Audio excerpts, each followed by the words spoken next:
Just beyond the bright lights of Los Angeles lies the western edge of the Mojave Desert.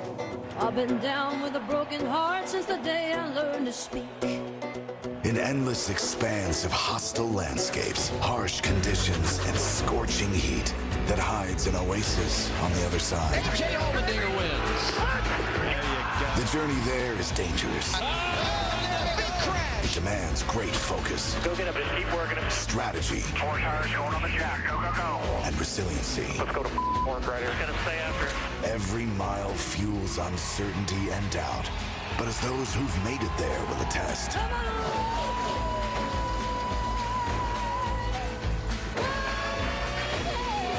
The destination makes the challenge all worth it.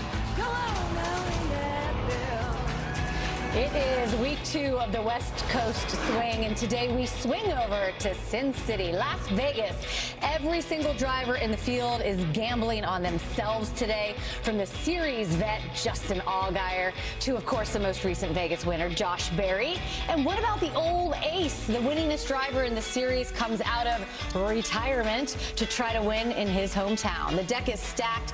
All the chips are on the table. It is Xfinity Series racing in Las Vegas. Check it out. We welcome you to race day here on FS1. Happy Saturday, everyone. We're so glad that you're spending it with us here in the studio. I'm Shannon Spake, and of course my crew every single weekend. We got pit boss Larry McReynolds. You like that? That's your little nickname. New nickname. My dealer. Why is Larry my boss? Why couldn't we be equals? My casino, card dealer, Jamie McMurray. We're all here. Before we get to today's Xfinity Series race, we do have some major news. A story that developed late yesterday regarding NASCAR's most popular driver, Chase Elliott. In case you missed it, word came out a little after 7 p.m. that Elliott had been in a snowboarding accident in Colorado earlier in the day. He suffered a leg injury, was set to undergo surgery last night. He's going to miss tomorrow's Cup race, and JRM Xfinity Series driver Josh Berry is going to fill in for the injured Elliott. So team owner Rick Hendrick released this statement. He said, Chase's health is our primary concern. He's spoken with several members of our team and is understandably disappointed to miss time in the car. Of course, he has our full support and will provide any resources he needs. We hope to share another update later this weekend. Okay, so obviously our thoughts are out to you, Chase. I know that this is not ideal for anyone involved, for Chase or for the entire team. Just a bad deal. Yeah, I mean, first and foremost, our thoughts are with Chase, and we just wish him a very speedy recovery. But then I certainly think about Alan Gustafson and that crew. You know, they left North Carolina, headed to Las Vegas, thinking everything was normal. And I've been there where you have to work with a fill-in driver. It's hard on everybody, so certainly we wish them the best until Chase gets back in that car. Yeah, not a good situation for anybody involved, whether it's Chase, the sponsor of the team, the crew guys. And, he's just hating it more than anybody, probably sitting there waiting on, his leg to heal and going to be watching the race tomorrow. Well, absolutely thinking about you, Chase. Hope you get back soon. So for the latest on this story, let's head trackside to Las Vegas and bring in Josh Sims. Hi, Josh. Well, Shannon, Josh Berry's day got a whole lot busier than he thought it was going to be heading into this Vegas weekend. He thought all the focus was going to be in this Xfinity garage getting ready to try and win his 3rd Xfinity race in the last 4 here in Vegas. That is still the case, but this morning had to get to the track much earlier to get set for the Cup race and qualifying and practice as well. Now filling in the 9 car, and Team Hendrick had a press conference earlier with an update on Chase Elliott's condition and what it looks like the rest of the way for Josh Berry. Chase did go through a successful surgery last night that lasted about 3 hours. He's doing well. The surgery was to repair a fractured tibia, and we would expect this obviously to be several weeks, but beyond that, I don't have a timeline to offer for you. And our guys have to go out and live their life. Obviously, I don't anticipate a policy change at Hendrick Motorsports based around this. I mean, without a doubt, it's going to be a great challenge for me. But, a great challenge comes great opportunity for me to learn and grow as a driver and work around a lot of really talented and smart people here at Hendrick Motorsports. So the decision was made a lot about, Josh's driving style, and then, of course, the fit in the car, trying to find, someone close to Chase's size, given that timing and what we had to work with here and getting him fit in the car last night. And right now my focus really is making the transition as easy for Josh as possible and trying to help him get acclimated to the car and feel comfortable and get into a position that he can use his talent and his ability to be successful. Reiterate again, the most important thing is Chase's health, and we'll have a seat ready for him when he's healthy and ready to get back in our race car. And Josh did have a chance to practice in the Cup car and qualify this morning, and he said he started to feel a little more comfortable in that seat, and it's all about learning and growing. So he's not putting too high of expectations on himself in the Cup race. That is, the expectations high for him in this Xfinity race. And coming up in just a little bit, we're going to hear from Josh Berry on the show, as well as last week's winner in California, John Hunter Nemechek, as well, guys. Thanks so much, Josh. All over that story. Okay, we're going to talk about Josh Berry in a second, right? Let's talk about Chase Elliott. Specifically, you heard Jeff Andrews say, like, these guys, they got to go out and live their lives, right? They got to go out and live their lives, Larry, but they're also young men that have a lot of responsibility, right? Sponsors, teams, fans are all relying on them. What is the balance there? This is an ongoing debate and has been for a long, long time. And I work hard not to judge what someone should do with their personal life. It's not up to me. Now, personally, it's probably not something that I would do. It's not something that I would encourage a driver that I was working with. In fact, probably when I was a crew chief, if I found out right in the middle of our racing season our driver was off snowboarding, I'd probably go, could you maybe consider a nice round of golf maybe and not snowboarding? But again, I don't judge. I'm sure if Chase had it to do over, the last thing he would have done was stopped in Colorado and went snowboarding. Yeah, we hear this a lot, and it comes up, I think, more often with drivers going out and racing other series of cars, whether it's sprint cars or late models, whatever it is. And you question, like, should the owner put something in the contract? And I've had things in my contract. I remember a contract that wouldn't allow me to sky jump. Now, they were safe because I had no chance I wanted to jump out of a good airplane. But I think it's the responsibilities on the driver. And when we look at the situation with Chase, I think this is going to affect him more than any of the other drivers, the way that they look at it. If he's able to, only be out for a few weeks, if you look at his stats, he'll probably win a race before the playoffs start, so he'll be able to get in. But if he's not, or if we get in the championship and maybe he needed 1 or 2 more stage points to advance through, to me, that's when this will really hit home, and the guys will have to, question the decisions they make. Here, Larry and I have the same personality. I wouldn't take risk, and I'm the same way. I'm like, I'm not gonna do this during the season. I'll do it in the off season. But I think everyone's different, and I think you have to let them make their own decisions. Yeah, and I think putting it in a contract is one thing, right? But I think just how this resonates throughout the garage, like maybe we can actually get hurt, because I think that you start to get a little brave. It could definitely be a wake-up call. Yeah, there absolutely. is no doubt it's a wake-up call maybe for a lot of drivers in the garage area. Advice to Josh Berry is what, crew chief? Make sure you're still on that racetrack when that checkered flag waves tomorrow. You're not auditioning. Just go out there and do a job. I couldn't think of a better choice. He's won 2 of the last 3 Las Vegas races in Xfinity. And by the way, when he won the first one, he was subbing for injured Michael Annett. I remember that. You can't win on the first lap, but you can lose it on the first lap, right, Larry Just Mack? make sure you're still on that racetrack when they wave that checkered flag. Speaking of the first lap, this is how the guys will fall off. Starting lineup, Chandler Smith won his first career Xfinity pole. He's going to start up front next to Justin Allgaier. Important note, you're going to see some of the guys are going to the back. Cole Custer, Josh Berry, Kyle Busch. Kyle Busch, that guy, he's back racing today. Sheldon Creed, all to the rear because they are in backup cars. Hey, we're in Vegas, right? Let's pull out that roulette wheel, why don't we? And because it's fun and we can. And it's already spinning. It's already spinning. Okay, who is it going to land on, Mr. Jamie Mack? No, I don't know. I don't know. Let's spin it, Shannon. Where'd it go? We just had it up and then it disappeared on us.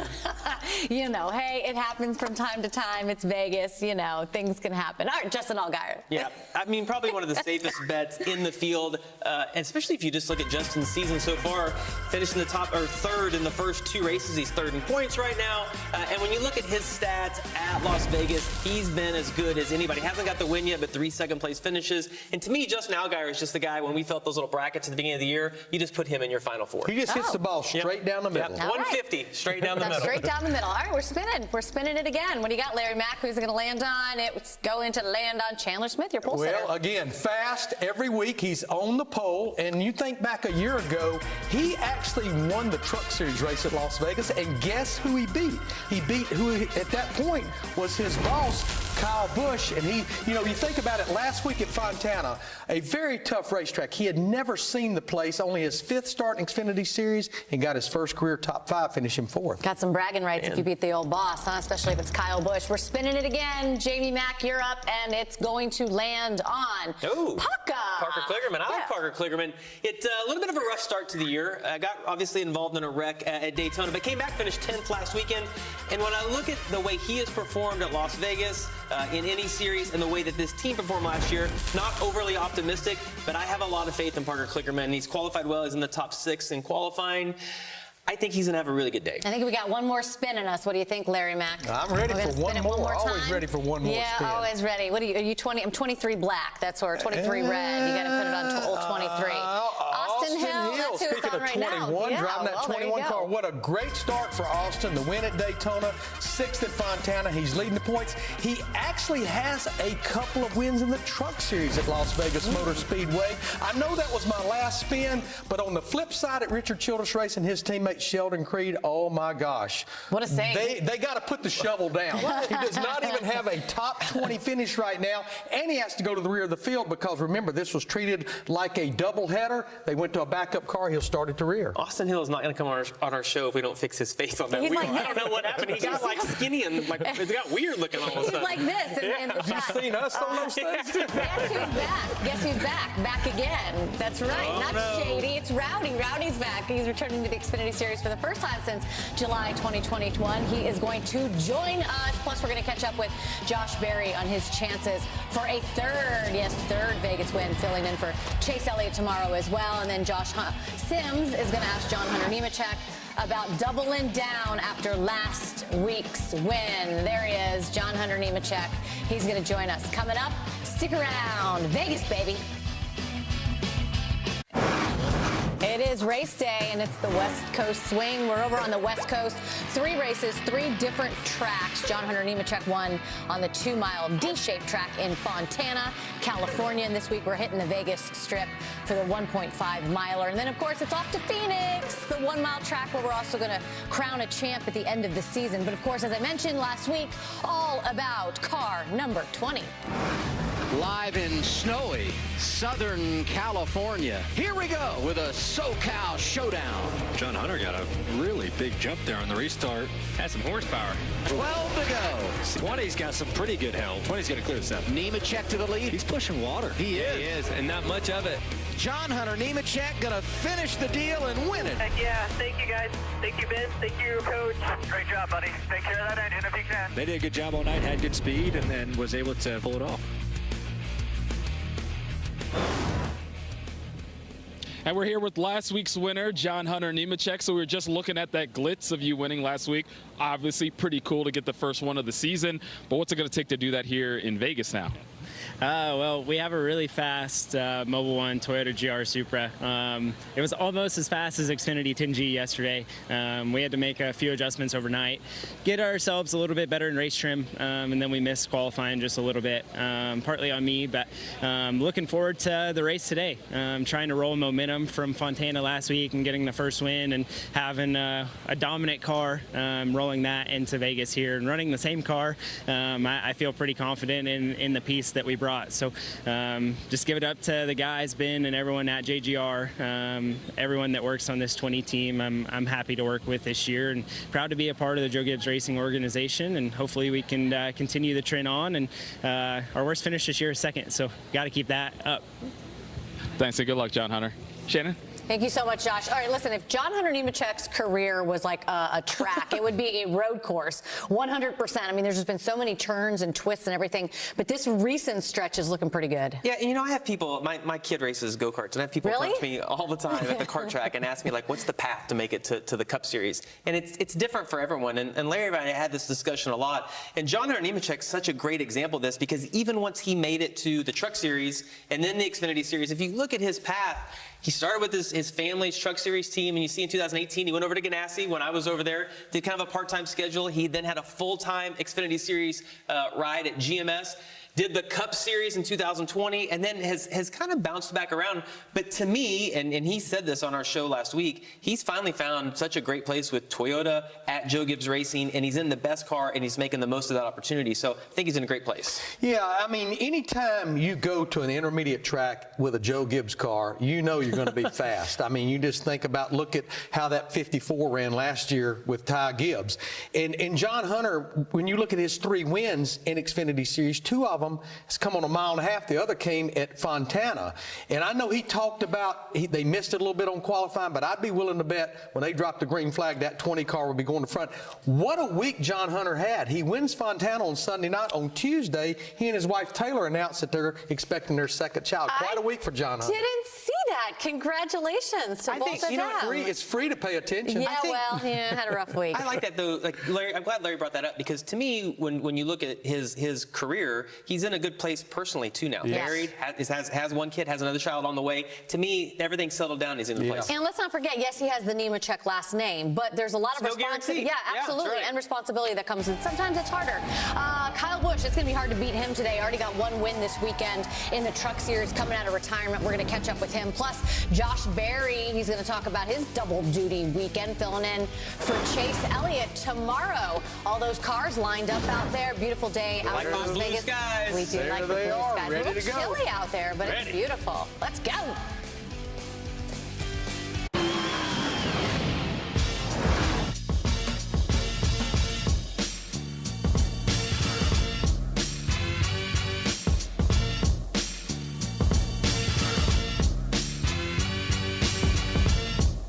Josh Sims would call that a glitch, right? A glitch? Yeah. That's exactly what it is.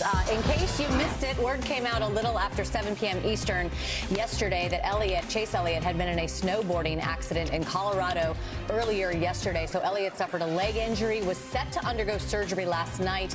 He will miss tomorrow's Cup race, and JRM Xfinity Series driver Josh Berry is going to fill in for the injured Elliott. Josh Sims is standing by with Josh Berry.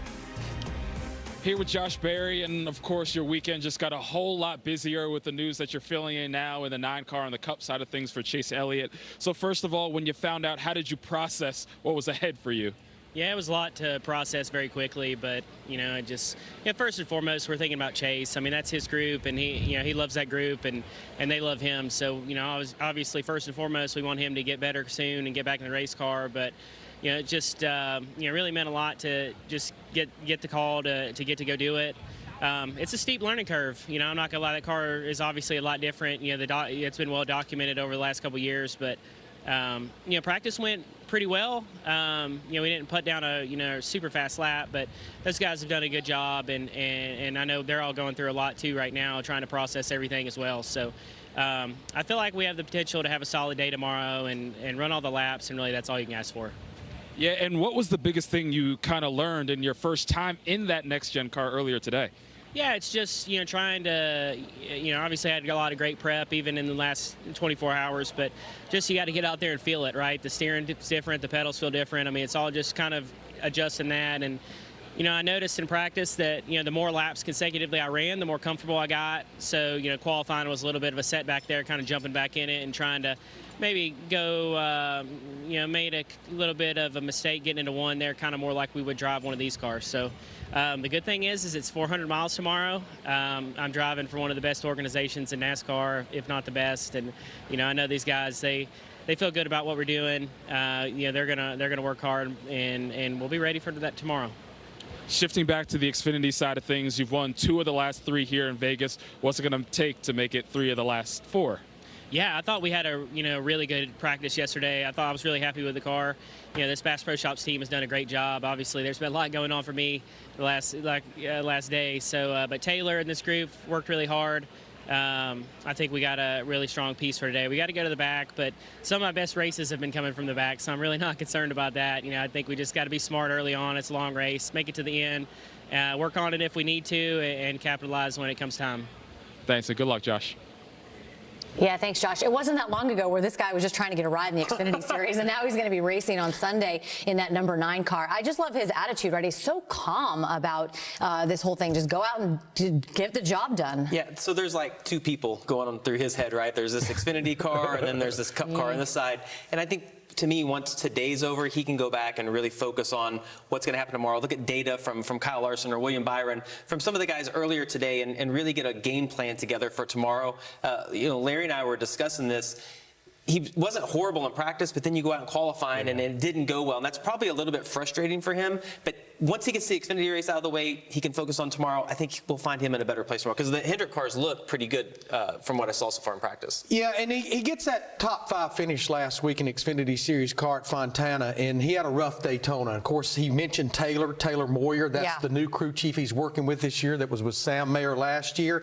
And the other reason he needed that top 5 finish, he has not had a top 5. Even though we made it to the championship 4 last year, he's not had a top 5 finish since that win at Las Vegas last fall, which honestly, you think about it, that win's what catapulted him to the championship 4.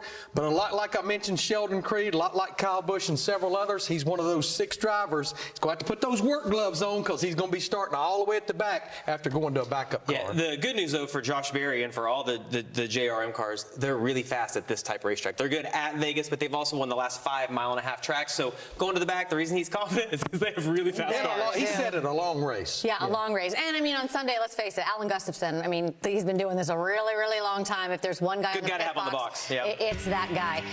One guy that we're going to talk to, there he is. He's back. He's back. Kyle Busch coming up next. He's already taken the bow. Love it.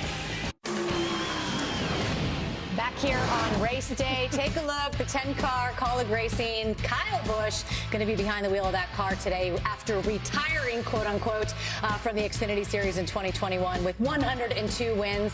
It's certainly been quite the historic journey for one Kyle Busch. Kyle Busch scores his first Busch Series win. Woo! Everybody's going to get a piece of guitar tonight. Kyle Busch has won it in a photo finish, his 50th checkered flag. He has become the all-time winner on the Nationwide Series. I'm the star of the show. Retirement is fast approaching. When I get to 100 Xfinity Series wins, I'm done. Great job out of here. 100 feels good. Ain't no get ready when you stay ready. Let's go. Kyle joining us now. All right, Kyle, first I'm just going to say liar, liar, pants on fire, because you said that you were retiring and you are back. I never used the R word. No, I did not. No driver ever does. Second, I'm going to say it's so awesome to see you back on Saturdays because this is like vintage Kyle Busch. Not only racing Saturdays, but the Truck Series as well. You already got the victory, all 3 this weekend. What is it like for you to sort of jump back into this role? I mean, it's really fun. It's a great opportunity, you know, thanks to Matt Kaulig and Kaulig Companies. Everybody at Kaulig Racing is really, you know, opened up their doors, allowed me to come in, and we've talked a lot about things and how to kind of go about it.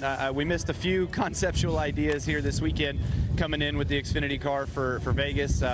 It's a handful, but you know, we made a lot of adjustments overnight. Going to the back, I wanted to make more changes, but NASCAR wouldn't let us. So we got what we got, and we'll go give it everything we can here today.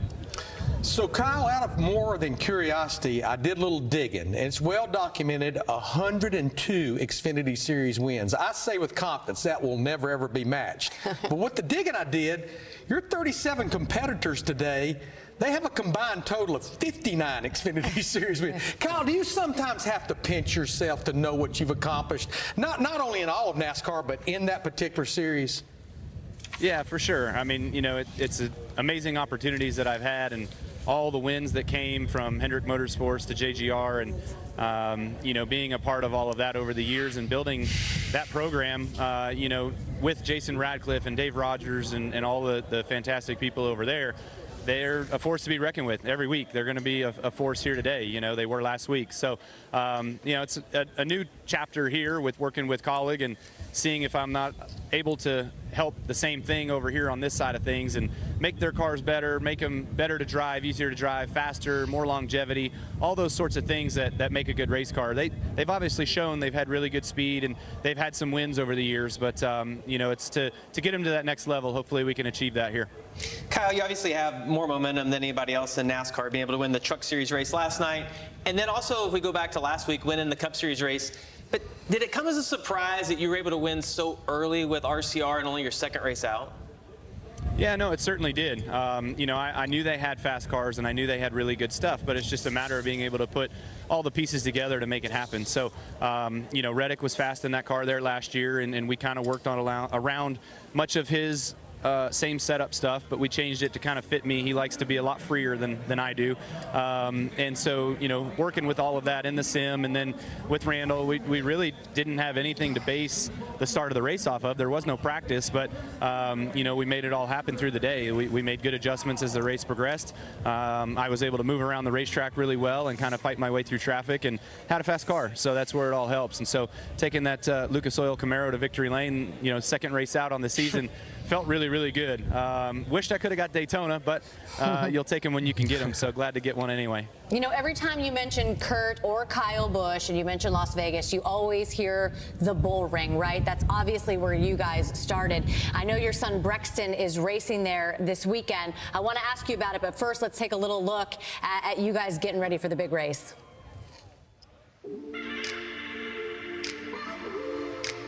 You can go wide open on the straightaways, obviously, but then just lift a little early for the corners and feel it out, you know what I mean? 8 years. He'll be 16, and he'll be eligible to race in trucks. Is there a thought of you guys maybe racing against each other? Maybe not against each other, more with each other. That would be one heck of a race right there. You could take a look at that tomorrow. Of course, Jamie Little spent some time with both Brexton and Kyle. Kyle Busch telling somebody to lift a little early? Kyle, I've asked you before what kind of racing dad you are, but what kind of racing dad are you when you're watching your son race around the track where you started? I mean, it was really cool to get out there to the bull ring and get him some laps in a Bandolero. I never ran a Bandolero out there, and so I really didn't know what to expect. But, you know, he just got his first start in a Bandolero a couple of weeks ago. We were down in Citrus County, Florida, not too far from Daytona, and he ended up winning a couple days throughout that week. There was a 5-day event, and so we're coming out here, and out in Florida, he ran against kids his age group, you know, beginner bandits, whatever the class. He was in his own class. Here, they throw everybody together. We were only expecting maybe 10 or 15 cars, so they're just going to put them all together. So he's going to be racing against 14-year-olds, 15-year-olds, whatever it might be. So, and he's only 7. So I got him ripping, though. He was going pretty fast. I started him too loose. I had to make sure I got him tightened up, snugged up, and, you know, get him on that right front like a Busch likes to be. I love it. I love it. So there's a chance for 4 trophies, 4 checkered flags this weekend. So good. For Kyle and Brexton. You're awesome. Good luck today. Good luck getting the sweep this weekend, and wish Brexton all the best from us. Appreciate you guys. Thank you very much. Look forward to today's race. Absolutely. So last Sunday, take a look at this Sunday first of all, then we'll get to last Sunday and Clint's money. This Sunday we've got a full day. Race day starts at 2 p.m. Eastern on FS1, and then you can switch it over to Fox. 3 o'clock, we'll take a look. Las Vegas Motor Speedway, the West Coast Swing. And as I just mentioned, last Sunday Clint gave away $10,000. Somebody from Charlotte. Yes, $10,000. We're going to have to go to dinner. You got another free shot to win on the Fox Bet Super 6 app. You can scan the QR code to download the app. Make your picks for Sunday's Cup race. This week's jackpot is another $10,000. It's a lot of dinners.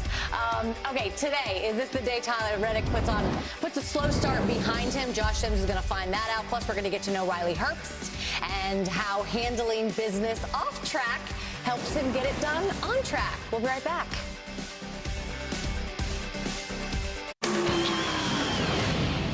Hey, welcome back to Race Day. So this season, the 98 car is piloted by that young man right there, 24-year-old Riley Herbst. He's made starts in the Cups, Xfinity, and the Truck Series, and is in his 4th full-time season in the Xfinity Series. So February was a big month for Herbst, who finished 10th in his first Daytona 500. He also earned back-to-back top 10s in his Xfinity Series start. So he's from a family of off-road racers, and for the Herbst, racing is the family business.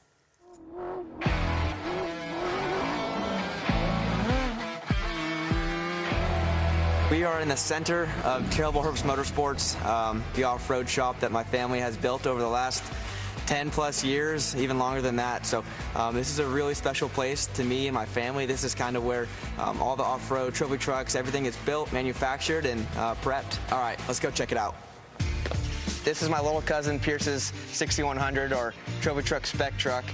This is getting ready to go race the Mint 400 in Las Vegas. This trophy truck is paddle shifting, gears sequential, so it's pretty cool. I think the coolest thing about these off-road trucks, just to the visible eye, is the suspension on these things. Going from 160 miles an hour on a dry lake bed to 6 miles an hour, climbing straight up a rock wall and being able to tackle both at once is pretty cool.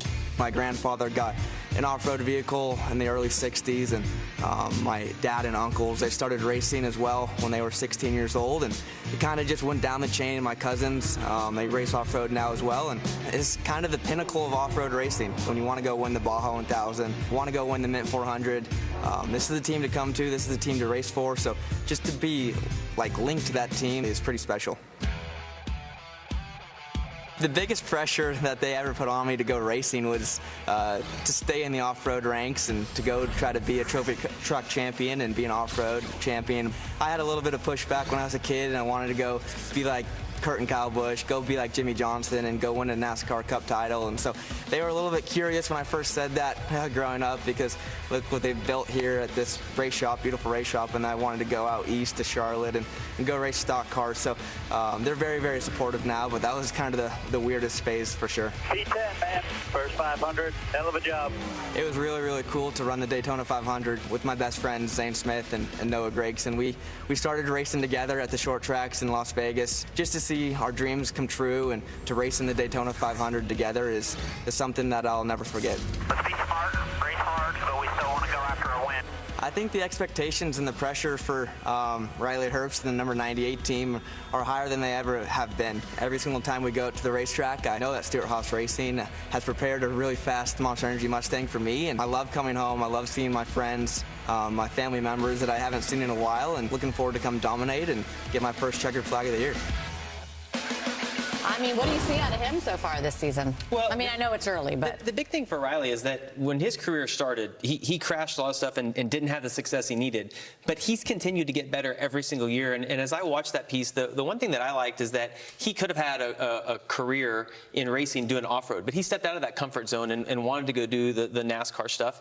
And I like it. I mean, he's getting better every single year, and they like him over at SHR. I hear nothing but good things about him, so I expect a win to come from him this season. Yeah, you and I have talked about it. He's taken what the car will give him now. You can't take a 10th place car and go up there and try to win, and I think that's what Riley was doing. But he's all about top 10s right now. You mentioned a top 10 in the Daytona 500. Absolutely. Start the season with top 10s. It goes back to last year. The last 3 races of last year, he had 3 top 10s, so he's on 5 consecutive top 10s.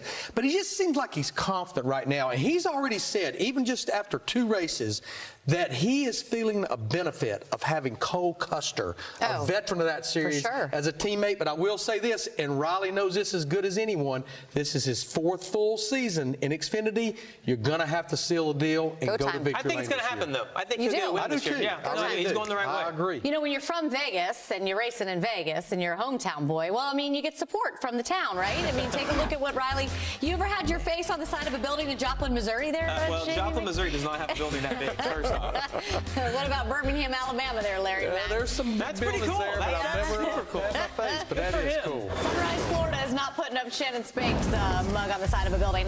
Coming up, we're going to hear from that guy and that guy and that guy. Those are the guys that are calling the race today. Adam Alexander, Ryan Blaney, and Kevin Harvick. You don't want to miss it. Look at that sky out there in Las Vegas. Beautiful. Great weather this weekend, guys. It is. We are going racing later today, ladies and gentlemen.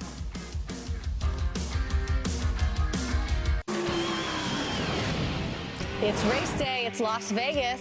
We are on FS1, and we are racing today in the Xfinity Series. We've got a full house in the broadcast booth. Kevin Harvick on the call, Adam Alexander, and, of course, Ryan Blaney. So from the Ryan Blaney Race Day Studios to high above the track, let's send it over to you, Adam. You got my joke, right, Adam? Ryan, you got it? I got your joke. It was a little inside, but I got it. You got the joke, too, right, Ryan? I did. You know, you got to... I did the same thing last year. You got to push him a little bit, and then look what happens. We'll explain the joke to you later. Okay, yeah, we'll catch up. Hey, I want to talk about those drivers doing double duty. A chance for the weekend sweep. Kyle Busch, you got Josh Berry now filling in for Chase Elliott, Tyler Reddick. Any idea, Kevin, how many times you won the Saturday Xfinity race, then the Sunday Cup race in your career? I have no idea, but I can tell you that I would be super excited about running both races because of the fact this, to me, is a rhythm racetrack. And I know the Cup cars are different than the Xfinity cars are in today's world, but this is a rhythm racetrack. And in these cars and in the Cup cars, if you can hit that white line in 3 and 4 and just roll into the throttle and keep that car nice and tidy against that line, it matters. And you might wind up against the wall and have to be in a rhythm up there, too. So I think that if you can run twice, it definitely doesn't hurt anything. The answer to the trivia question is 5, by the way. You've done so. Congratulations on that. Thank you. Hey, of those double-duty drivers, who do you have your eye on today? Yeah, I mean, it's going to be hard to look past Kyle Busch, right? I mean, he's on a hot streak right now. One last week on the Cup side of Fontana, one last night in the trucks. I'm sure he's going to have a really good shot at it today. So obviously it's hard to not pick Kyle whenever he's in anything, and we'll see what he's got. And I think that'll be a great, piece to see where the Kaulig cars kind of stack up, getting Kyle behind the wheel and seeing what speed they have. And he's in that backup car from last week, which means he comes from the rear, which means we're all winning watching him run through the field. We look forward to it a little bit later on today. Let's go down to pit road. Here's Josh Sims. Thanks, Adam. Here with Tyler Reddick, doing double duty this weekend. So I know you won here back in 2019. What's it going to take to do it again? Just execute. 2019 was a little bit different. Fuel strategy came into play, but Vegas, in just about everything I've been in, truck, Xfinity, and Cup has been really good to me.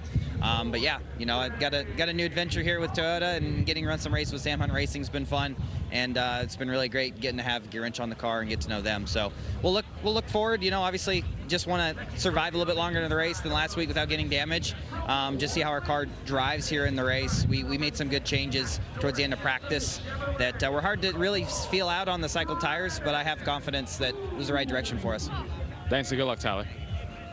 Stop the Mac times. Take a look. Here we go. Larry, come on. You're leading right now. I noticed that Shannon gets the most excited. You're leading right we're now. actually keeping score. That is wrong because I don't take this serious. Official. You look very serious in that shot there, Jamie Mack. All right, Larry. I do. Who is the star of play along at home, by the way, ladies and gentlemen? Who is the star of Vegas Vacation? The answer was on the telephone. Chevy Chase. Where's the answer? I don't see the answer. It says Larry. Who was the star of the movie the question. Vegas Vacation? Chevy Chase. Good job. Yeah. 1 point for you. Pay attention, Jamie Mack.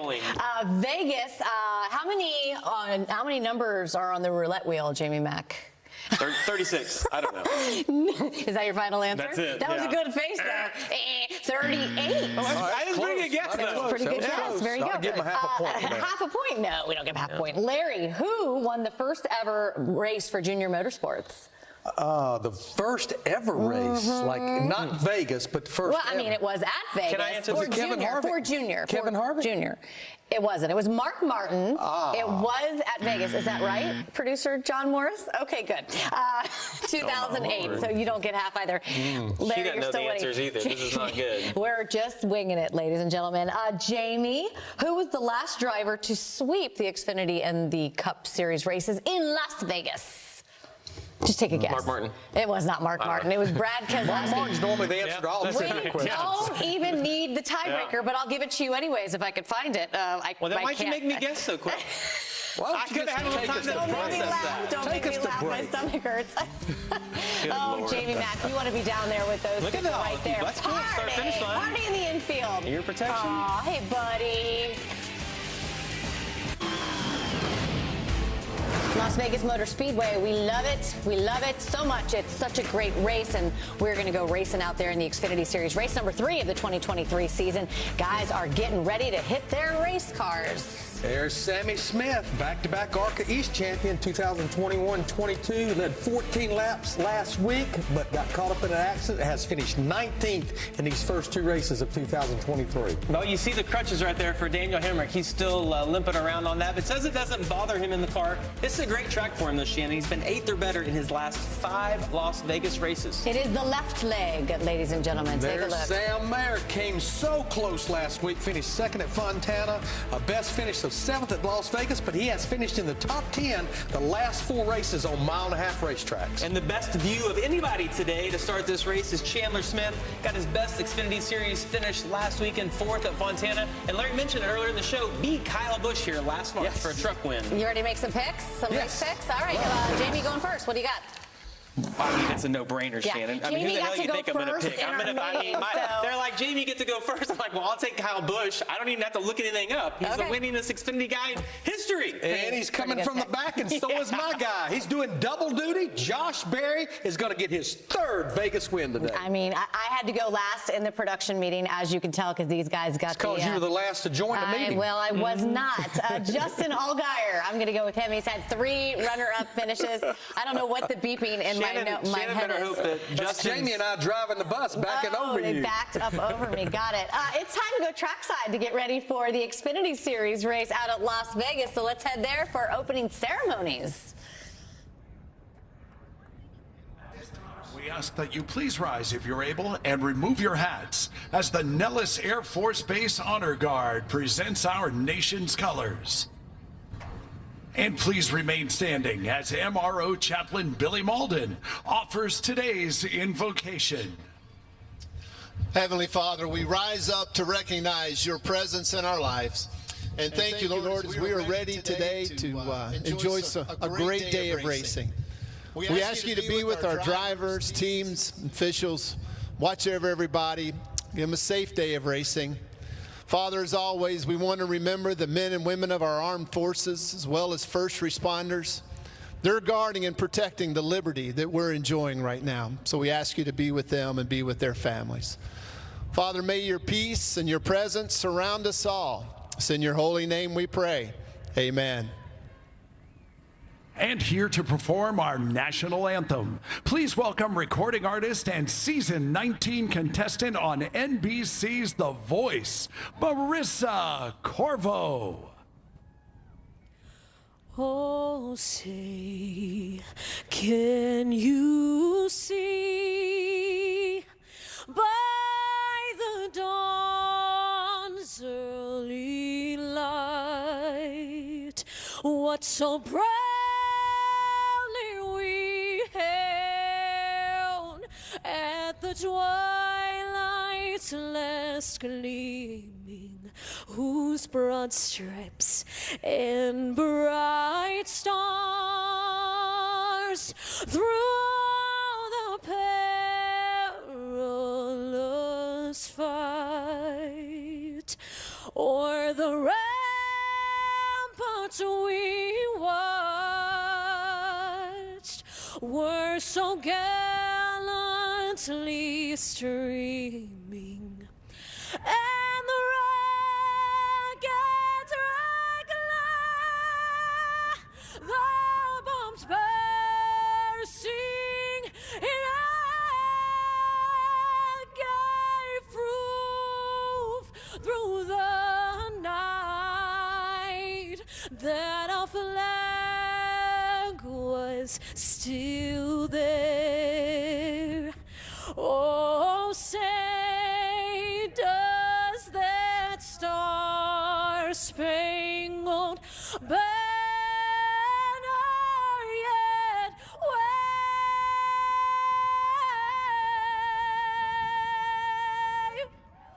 o'er the land and of the free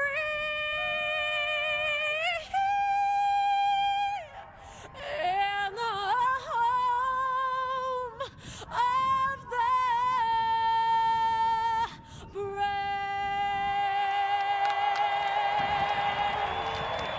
You know Larry Mack loved that roll tide. Even in Las Vegas. Even in Las Vegas, they're repping out there. Kyle Busch looking to make it 6 in a row in the Xfinity Series. Can he get it done? Stick around.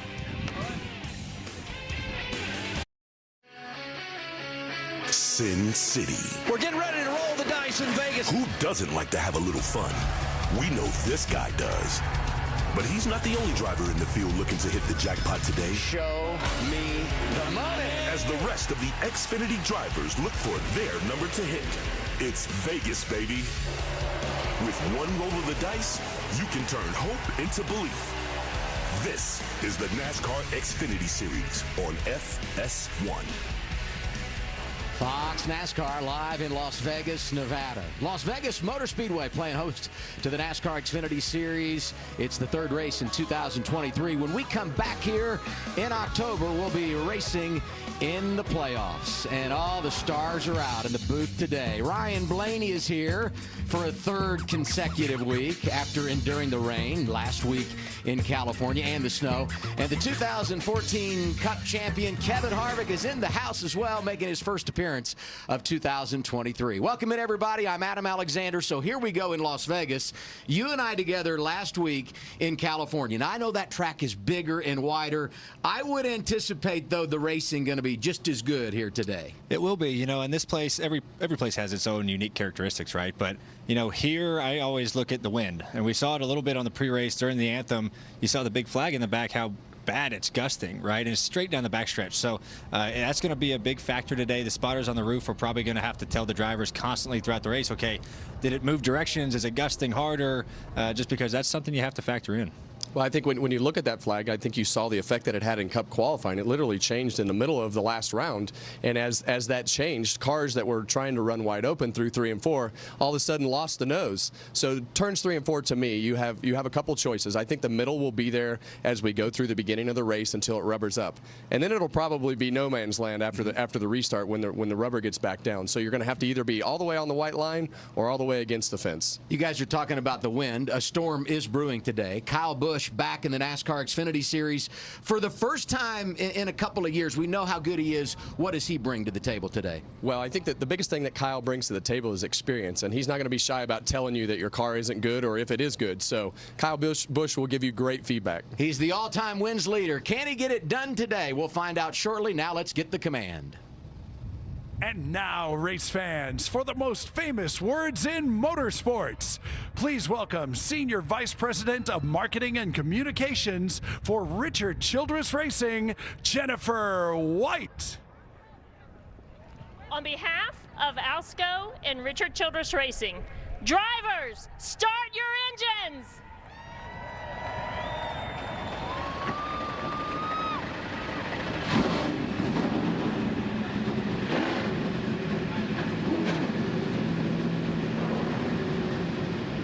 Put your cards on the table. Push the chips to the middle. It's time to go racing in Las Vegas. We're green with the Xfinity Series when we come back live on FS1. Glad you're with us. We're racing in Vegas. Keep one eye open. I got my head full of dreams.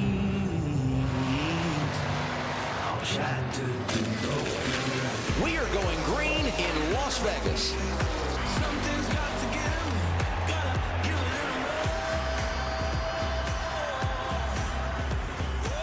more. NASCAR Xfinity Series ready to race in Vegas for the 32nd time. First 31 races here, 19 of the winners either have a NASCAR championship are in the Hall of Fame. It speaks to how difficult this place is. The weather going to be a challenge as well. You saw it there on Fox Weather. The guys talked about it. It is windy. It is cool. One guy that has been able to weather the storm so far this weekend is the youngster out of Georgia. I'm talking about Chandler Smith. Good yesterday in practice, even better in qualifying. 6th career start today. He is starting on the pole for the very first time. You know, 21 is kind of a threshold for fun in Las Vegas. How about the drivers under 21 yet? You have Chandler, you have Parker Retzlaff, the teenager. Sam Mayer, who's coming off a great finish last Sunday evening in Fontana, California. And the 18-year-old Sammy Smith. Yeah, he was good last week as well. Led 14 laps and starts 14th today. Let's go from the driver's seat. Yeah.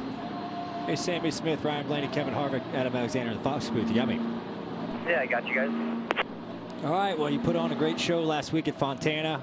You looked really, really fast for your first time being there. What are you thinking on today? How do you think the wings are going to play, and what do you think your car has in it for some speed? Yeah, we definitely didn't qualify where we wanted to, but we got a fast Flying J Toyota GR Supra, and hopefully it's as fast as Xfinity 10G, and we'll move our way forward. All right, sounds good. Well, have fun out there, and good luck. Thanks, guys. First time he's ever been to this racetrack. Some work to do. It'll be fun to watch the youngster out of Iowa here this afternoon. Now we look at our starting grid. Qualifying, as I mentioned, happened here yesterday. And as you look at the starting grid, there are some pretty good drivers going to have to drop to the rear. Not those, though, on the front row. Chandler Smith there with Justin Allgaier, the veteran, looking for his first Vegas win. Row 2, Cole Custer, one of the drivers, going to the rear. We'll note all of them here in a couple of minutes. Great effort in qualifying yesterday for Brett Moffitt. Row 3, we've got Josh Berry, who has obviously had a lot of success here, and his junior motorsports Chevrolet. Right alongside of him, Parker Kligerman. Yeah, row 4, John Hunter Nemechek, last week's winner, will be starting in the 7th position. Daniel Hemrick right alongside him, still battling a little bit of a knee injury, but we'll see how he does today. And then we go down to row 5, and Austin Hill and Riley Hurst. Austin Hill, our Daytona winner. Plenty of talent in the field today. We talked earlier about Kyle Busch being here, all-time wins leader in the Xfinity Series, 102 career wins, and he comes in with plenty of momentum. Got the Cup victory last Sunday in Fontana, California. Last night made his return to the Craftsman Truck Series, and he was awesome. They've changed manufacturers at KBM, same old results. 63rd career win for Rowdy, the 4th time he's been able to get it done here. KBM now as an organization, 99 wins all time. We'll watch him in the 10 car today. Let's get last reports from pit road. Before we go green, we start things with Josh Sims. Hey, Josh.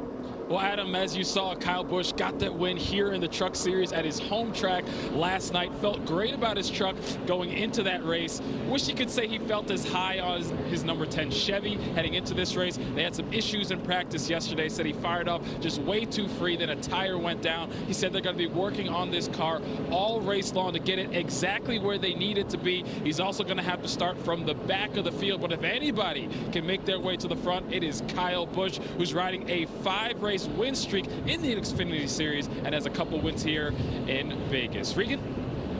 Well, Josh, it's been a fast start to the season for John Hunter Nemechek. Second in Daytona, and of course our winner last week in California. Fast forward to Las Vegas, qualified 7th yesterday, but sprinkle in just a little bit of Las Vegas luck. That's what you want when you come here, right? He will actually move up and start 3rd today. 2 of the cars in front of him going to the rear because they are in backup cars. John Hunter said the car is fast. They missed it just a little bit in qualifying, but he feels very good about where they're at with this race car, and this season in particular. Look for him to improve on a career best second place finish in Las Vegas from 2019. Yeah, let's look at those drivers, Regan, that are dropping to the rear. They basically treated last week's race in Fontana, and the race here today is a doubleheader. And so if you had to go to a backup car, you have to go to the rear today. And there are a number of really good drivers going back there. Among them, Cole Custer. You got Sheldon Creed, who's had a ton of speed, goes to a backup car. We mentioned Josh Berry, Brandon Jones, and obviously Kyle Busch. And there are a host of others that had to make some form of adjustment prior to today's race that was not approved by NASCAR. So there will be some coming and going in the early portion of today's 300-mile event. With that, we take a look at our race analysis. And it is 200 laps, 300 miles. Stage breakdown 45 and 45. Then a run to the checkers of over 100 laps. You look at that fuel window, and that's significant because typically you get into that final stage and you can see some green flag pit stops here. Yeah, and I think a lot of that will have to do with when you pit, too. You'll have the short pitting, the guys who try to catch that yellow, and regardless, the tires are going to degrade at this particular racetrack, and the lap times are going to fall off, and your car is going to have to handle. So, you know, I think as we get going at the beginning of the race, those guys coming from the rear are going to have to be really hard on their car and their tires to try to work their way forward. Yeah, and those guys coming from the rear also, you know, I think they're going to be the first guys up the racetrack. You know, they're going to be first guys trying to work in the 3rd lane, the 4th lane at the wall, just because they need to make some ground. So that'll work in, you know, all the lanes, I think, pretty quickly, because there's, you know, definitely some fast guys back there that are looking to make some hay early. Austin Hill won the season opener at Daytona, rolls off 5th here this afternoon. Got me on 2, Derek? So far, you might lose me here in a little bit, but I got you right now. Got a ratchet strap to hold you on the roof up there? That's what I'm talking about. It's brutal. I think the pit box is going to blow over. Now the wind going to be a factor today, no doubt, as we get set here in Las Vegas. The all-new Toyota GR Supra leads the field. Chandler Smith wins the pole. takes the outside to start. Do we anticipate that throughout the day with the control car in the front row? I think so. I think, coming to the outside lane and going into turn one just allows you to go over those bumps smoothly, that you're not having to worry about somebody on the right rear of your car getting your car loose. There's just a lot of benefits to being on the outside and carrying that momentum down the back straightaway. Sit back and enjoy 300 miles. It's the NASCAR Xfinity Series, live from Las Vegas on FS1. Here we go.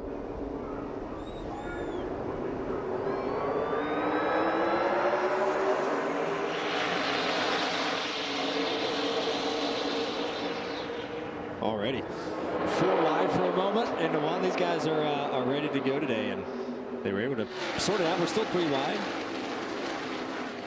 but that's part of this front stretch. It's a long way to turn one from the restart zone, and you got that apron down there, so you'll see guys a lot. That's really tight racing. Lay back and get good restarts, and that's a pretty big trend here. Nemechek trapped in the middle, crossover move on the 21, and now for the spot up in front of them. This is for second. Justin Allgaier going inside of Brett Moffitt. Chandler Smith jumps out to the early lead.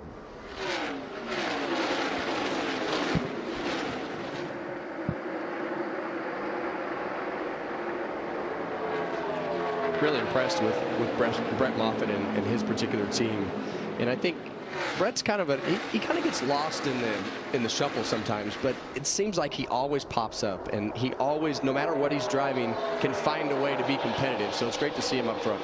Yeah, I mean, we always kind of think of him as an underdog as we watch Kyle Busch driving through the field, the exact opposite of an underdog. But what makes Brett Moffitt impressive, this is a brand new race team. Now, they do have an alliance with Stuart Haas. There goes one. Parker Kligerman sliding. That'll bring out our first caution of the day.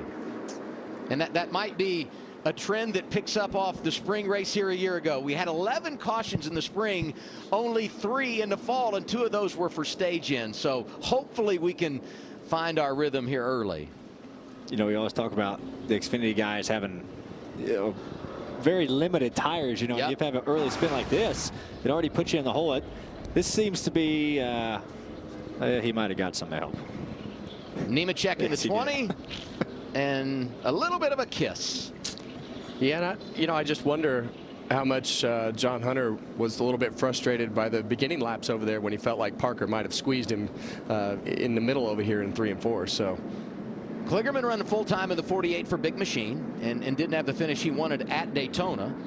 Comes back last week, finishes inside the top 10. Great qualifying run today. Was running 5th when he got turned around off the corner. As we go on board with Sammy Smith, he had a front row seat. He and Sam Mayer did a great job. Missing him.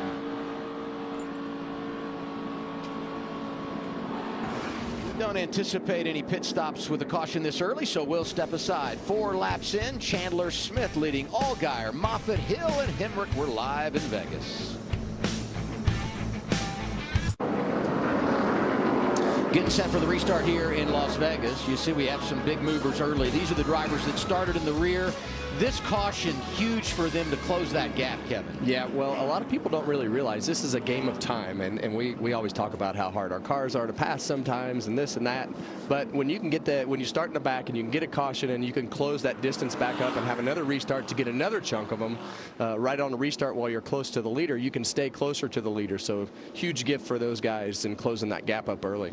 And not a gift for Chandler Smith, who had gained the lead, was just out there on a Saturday drive, and boom, I have to do another restart next to Justin Allgaier. Once again, Smith takes the outside lane. We're just underway. An early caution and already a restart here in Las Vegas.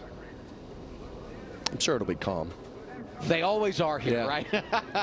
Said with plenty of sarcasm.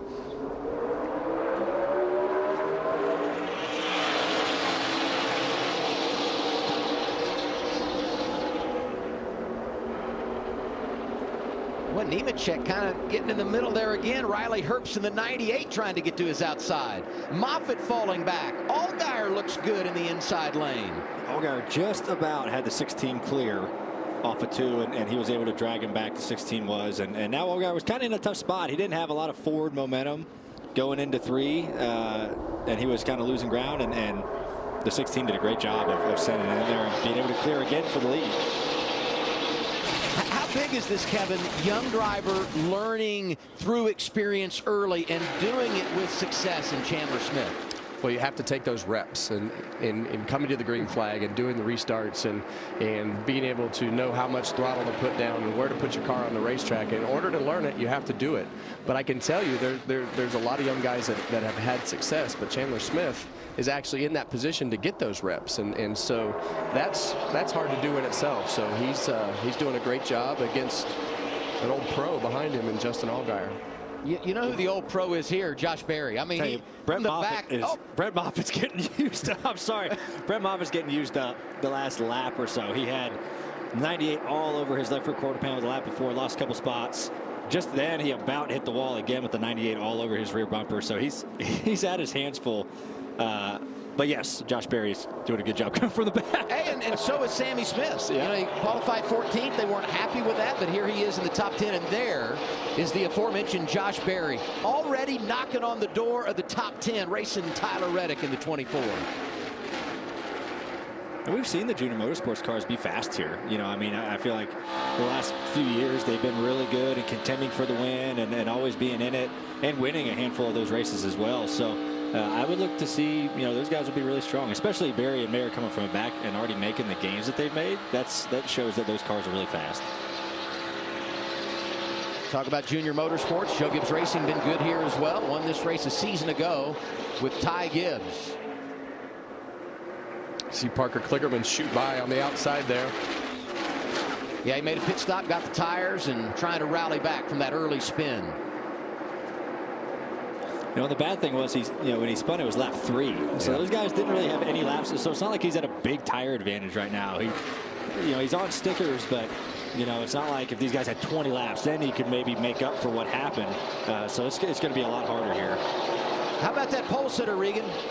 Adam, it's been a great start for Chandler Smith, and this was a big key to him. He told me that race car was really loose in practice yesterday until they got a few laps into the run. Felt like if they could get the clean air, keep him out front, the further they went into the run, the better that car was going to be for him today. Right now, smooth sailing, just a little bit on the splitter, too much for Chandler. And let's not forget, 1 year ago here, Chandler beat the boss man, Kyle Busch, to win in the Craftsman Truck Series. So he has experience, not just here at Las Vegas, but he's won and he beat the best. So he understands what it's all about. And he's got a pretty good one behind him right now, being dogged by the 7 of Justin Allgaier. Yeah, I don't like how Chandler Smith's car is not on that white line. And you see Justin Allgaier taking advantage of that. He was right on that white line. And I feel like there's always grip down there, no matter which end of the racetrack that you're on. And Justin, you could tell that he does everything he can do to put his left front tire right on that white line to take advantage of that grip. Isn't that what we call Harvicking at Atlanta forever? It's very similar, especially 3 and 4. Being on the bottom of the racetrack and hooking that white line in 3 and 4 here is very similar. Berry racing by Mayer, put the 8 in the 8th position as we look at the pass for the lead. This was a big side draft. It's about as hard a side draft as you can do. Yeah.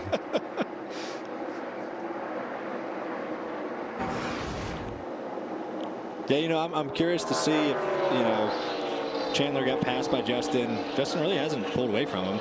So, try to learn a little bit. Chandler's moved up the racetrack. That middle lane, or that lane up that he's running, that's a pretty good lane. I've always enjoyed running there. Splitting the seam of the first and second lanes kind of de-wedges the car, helps you turn a little bit. So, especially in 1 and 2, 3 and 4, I feel like it's still, you got to be on the bottom. But, it's a good time for Chandler to kind of learn about, what's Justin doing to maybe where this car does better, what does mine do better or worse, and get a thought for here when we have pit stops in 30 laps or so. Talked about Josh Berry making his move through the field, not far behind him. Kyle Busch from the back. He is 12th right now, driving the 10 car for College. And that car has had a lot of speed the last couple of weeks. It's the all-star car over there. Justin Haley, top 10 at Daytona. It was wounded last week when Austin Dillon brought it back for a top 10 finish in Fontana, California. Kyle going to be driving it again next weekend in Phoenix. A.J. Allmendinger gets behind the wheel at COTA. A good host of drivers that have Cup experience, winning at the top level, going to be driving the 10. It's fast again today. Last week we talked so much about debris on the grill, and we got a report that maybe that's the situation here for the guy in second, Chandler Smith. Listen in. All right, copy. If we got to get behind somebody, that's what we got to do. engine starts running. 10-4, it's climbing. Let's back up to the 20 and get in line behind him.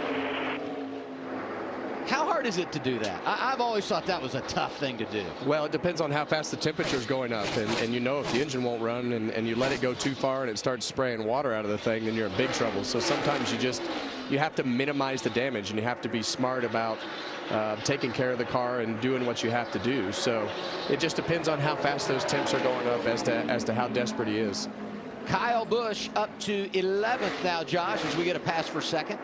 Yeah, and Kyle Busch just came over the radio and said car's starting to free up on him. He's made a ton of moves. We know he started from the back of the field, already making a move up the board. And the big thing for Kaulig and Kyle Busch in these cars is he told the team he'll be able to give them a baseline of what they need. So not just going for wins, but helping the team get better and better. That is the big thing about having Kyle Busch in that car this week and next.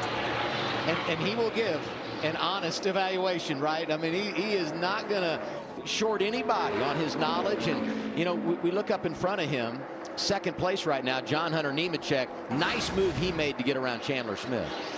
And, you know, and you haven't seen the debris go away on the 16 car yet. So he wasn't able to get in behind him and get that debris to come off. So you've seen the 16 kind of not running the bottom, especially in 3-4. He tried. I mean, that's, I cannot believe it didn't come off right there.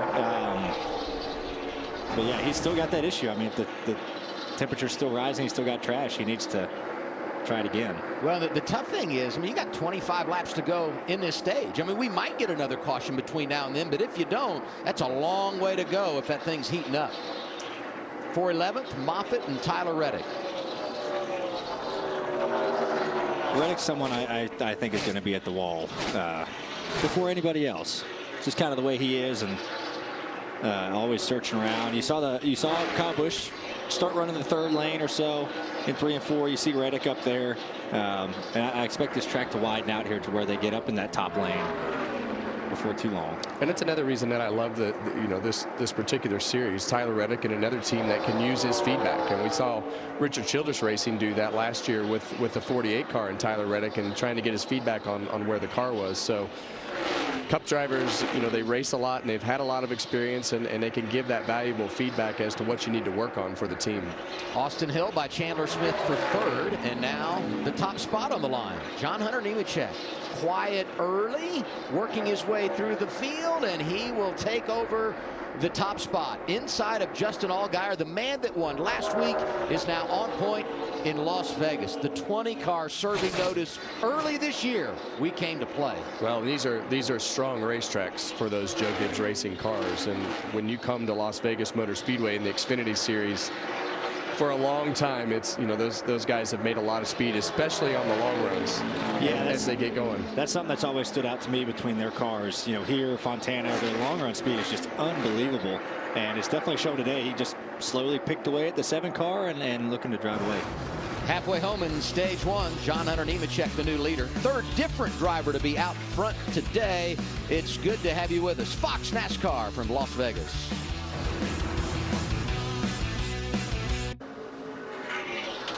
Just over 15 laps remaining. Opening stage for the NASCAR Xfinity Series in Las Vegas. The race leader, John Hunter Nemechek, led the most laps in one last Sunday evening in Fontana, California. He's been out front for 7 circuits here today. You look at his history. Raced full-time in the Xfinity cars 2019. 7th in points. Did get a win. 2020 moves to Cup. Didn't go his way. So he said, I want to win races. Joins Kyle Busch Motorsports, and he did that. 2021, 2022. Now he's back in an Xfinity car, driving for Joe Gibbs Racing. The results have been great so far in 2023. Nearly won Daytona. He got the victory last week. And leading here today, you know, it takes me to his dad, Joe. Won here in Las Vegas 20 years ago in an Xfinity car, 2003. Any idea who finished second in that race? I do not. I mean, I'm going to give, I guess I could guess, maybe. Yeah, it's you. Yeah. Here's the thing I love about John Hunter Nemechek. He's 25 years old, and he's had all that experience and everything that he's raced in and been a part of. He's got a racing pedigree with his family and his dad being so successful, especially in this particular series.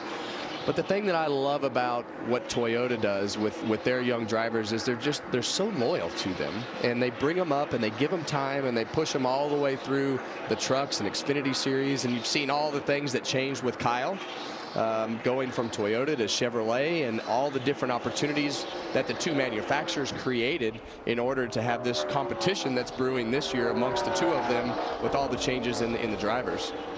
Well, we talk about the success for Joe Gibbs Racing. One of the drivers that won a title for them, Daniel Hemrick, is up inside the top 5 and looking good so far in today's race. So we go since the restart, right? We had that early caution, and the guy that no doubt has dominated in the category of biggest movers since we returned to the green flag is the guy that brought out the caution, and that would be Parker Kligerman. Restarts in the back. He's worked his way to the top 15. So, I mean, he's obviously got a pretty good race start. Plus 22. He's been moving up the racetrack, and you know, trying to find some fresh grip. I've been watching up here, and it's been a good amount of guys trying to, you know, move up and up, and you know, he's definitely been one of them. You know, trying to get some, you know, some cleaner racetracks. So we'll watch his progress for sure. You know, one driver that hasn't moved up as much throughout the field as we thought, this guy, Cole Custer. He's 17th right now. What's up there, Josh? Yeah, going into the race, Cole Custer told me Vegas is a place he doesn't really like to come to. Well, right now he came over the radio and said, I'm ungodly free, and I'm starting to lose the right front. So some trouble for Cole Custer as he tries to make moves like the rest of the guys that started in the back. I love that forward onboard camera, the driver's eye. Yeah, and that free here is terrible, because it just gets on that right rear tire and you start sliding around, and there's really nothing that you can do but just slow down. And you try to run high, and it's just too free to run all the throttle up there, and you try to run low, and you just got to go slower in order to put the car on the right part of the racetrack. So really free is a tough spot to be in here. And, you know, him running, I mean, he's running essentially the fence. You know, I mean, he gets really close to it in the center and kind of pulls off of it, and he's doing that to try to help, you know, save his right rear tire. But it takes such commitment to run the top. You know, there's so much more on throttle time up there. You have to fully commit to it to make it work. And that's what's even worse. If you're already holding on loose, that's just, I mean, he's got his hands full. So I bet he's really excited for 10 more laps to try to finally work on it. I'm curious to see what happens with the 16, because they were working to get that debris off. He's 4th right now. Things have stabilized, 10 to go in the stage, and I'm not sure if there could have been any overheating or any damage done to that engine. But if that's the case, and his day could be short-lived, you want to get to the end of the stage and get some stage points, because if you have to retire early, you want to have something to show for a pole run here at Las Vegas. Well, he's definitely stabilized, and when we started hearing that he was talking about his car being loose in practice yesterday, I was like, oh man, where is this going to go? But his times have stabilized pretty good, and he's kind of fell into a spot here and just clicking off laps. You know who we haven't said a lot about today, but is performing once again? 3rd place, Austin Hill, Regan.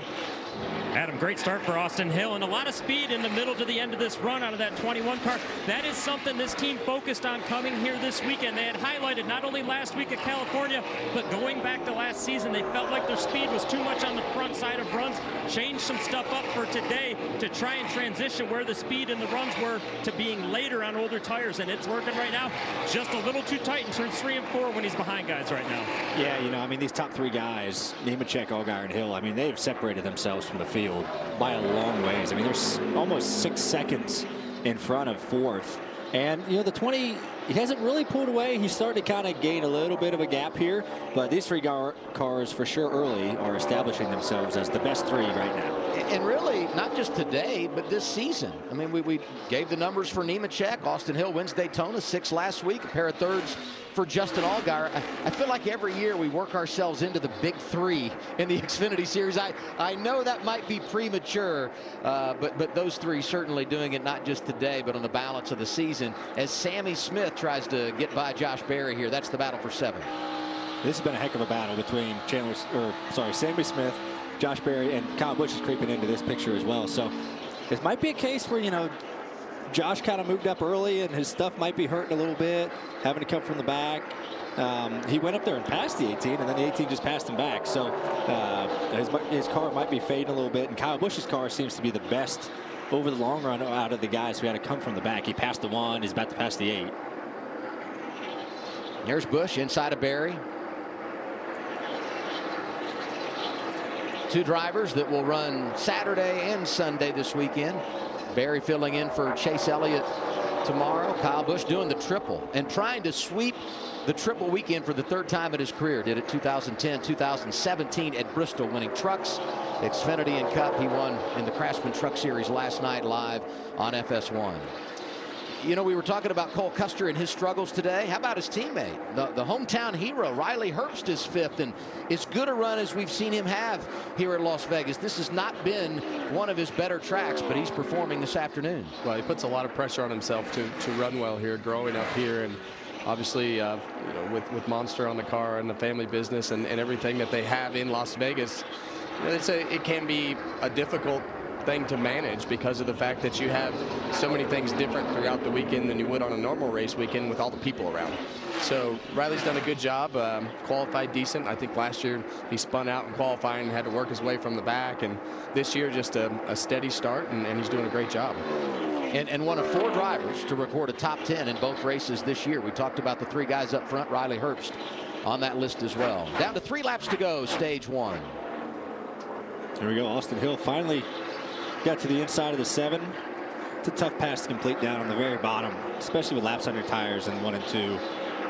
7 just kind of pinned him down there, and he had a lap car in front of him. He was probably did all that work for the last 15 laps to get alongside Justin, and then just wasn't able to really, you know, make any kind of charge to get by him. As we hit a couple of laps to go in the stage, look at that scoring pylon. Everybody in the top 10 going to get stage points here, and that is significant as you go throughout the balance of the season and you try to make the playoffs and win a championship.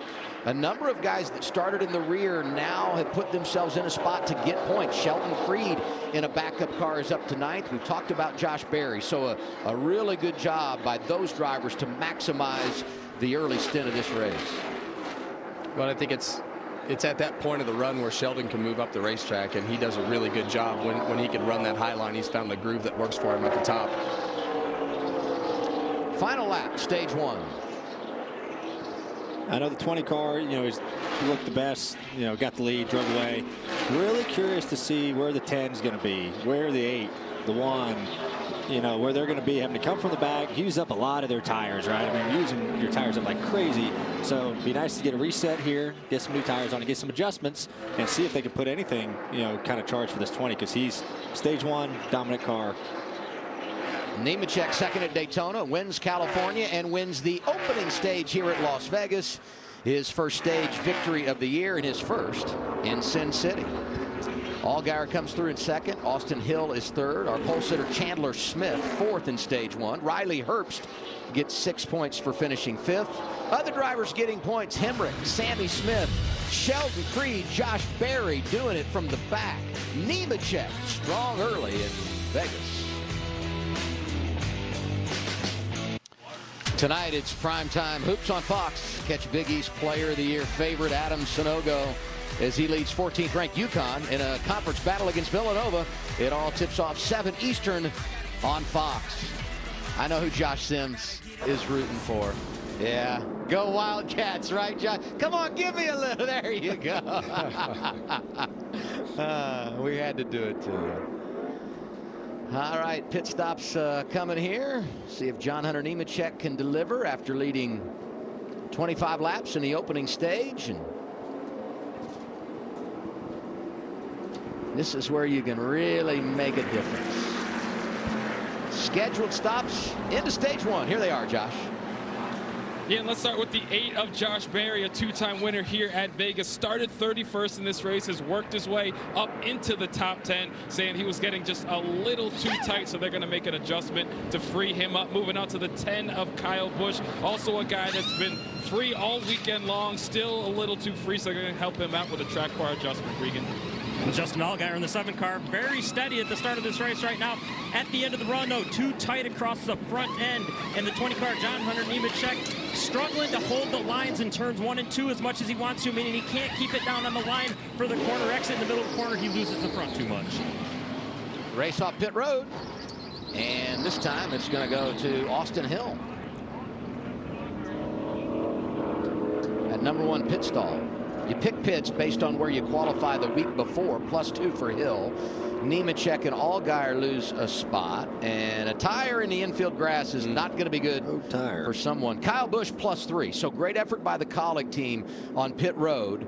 In a case of the rich getting richer, we know how good Kyle is, and gaining him positions on the pit lane could be a big advantage as we go racing in stage 2. I think that was Alex LeBay's tire. Okay. I believe so. He'll have to come back. He was doing a great job. Yeah. He was on lead left. Let's hear from our stage 1 winner, John Hunter Nemechek. Kevin.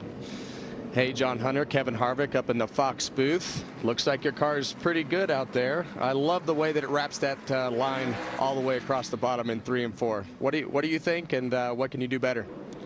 Yeah, just taking a page out of your notebook, Harv, from Atlanta. The wind is definitely playing a factor into that. It wraps really good. Ben and all the guys on the 20 team did a really good job. Toyota GR Supra is as fast as Xfinity 10G, so hopefully we can keep it up front all day, make the right calls, stay on top of the racetrack, and just keep this thing turning all day. 10-4, man. Thanks for talking to us and looking good out there. Appreciate it. You see Harvick swell up when he said, "I'm just doing my best." Harvick from Atlanta over there. I mean, he's feeling good about himself. You know, Blaney and I were talking about it, and his car does wrap the line really well. Hey, it's a dangerous place on pit road. Tire getting away. Stage 2 is coming out. Look out.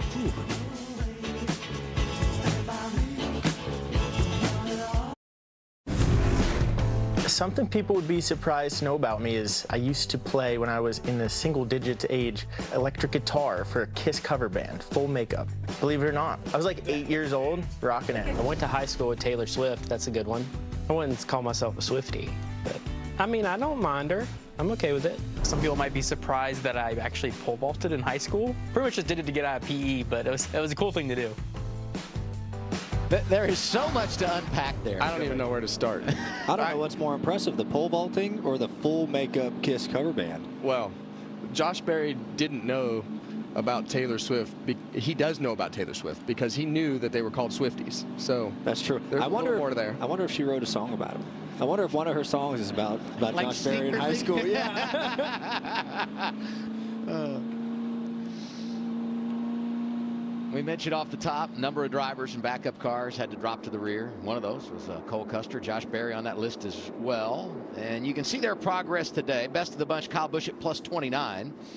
And some of that because they had a tremendous pit stop. Now, I saw the lights are on a pace car, so we're not going to go green this time around, although we have gone through the choose process. And Austin Hill said, give me the outside lane. So we'll go one more lap here. Yeah, someone we didn't really touch on much as we got a car stalled in the bottom of 1 and 2 was Brandon Jones. You know, he was second on the biggest mover list, had to start in the back. He was up to 10th, you know, and that, you know, Junior Motorsports stable car, you know, and he's always run really well here. And I feel like he might have something today. It's another guy who's able to reset, kind of go back at it. Yeah, you mentioned the 35. Joey Gase going to get a push. That was the reason that we didn't get to restart that time around. So we'll do it next time, and that gives us an opportunity to pay off points in stage 1. John Hunter Nemechek with a playoff point for winning the stage and gets those 10 stage points. And you see how it falls out behind him. You know, Kyle Busch running obviously for cup points, so he's not going to get any points here in the Xfinity Series. Some other drivers, though, really taking advantage in the early portion of the race, despite the fact they had to start deep in the field. Here's some 10 radio. The roof blow off, or did you take it down? Scared to death it was going to blow off, so we took it down. We look like, you know who we look like? We look like Dukes of Hazzard. You remember when the roof got took off the sheriff's car? Jerry, hold the hat. Oh, man. There's never a dull moment with Chris Rice. No, ever. Team manager. But those guys they're always having fun, and I think that's just the colleague environment that Chris creates. But if Kyle's going to keep driving this LA golf car, we've seen pole vaulters, we've seen. I want to see Kyle Busch's golf swing. If you're going to drive the LA golf car, I want to see video of Kyle Busch's golf swing. What do you think, Adam? Well, why do I immediately think of Bill Murray and Caddyshack when you say you want to see Kyle Busch's golf swing? You can't drive the LA golf car and not show us your golf swing. How about the three of us invite Kyle? That would be a nice foursome. He might show up and just be a scratch golfer. You never know. Yeah. Something tells me we'd all need to bring a dozen balls for Kyle if we wouldn't play. Restart to begin the second stage. Leader outside, Austin Hill.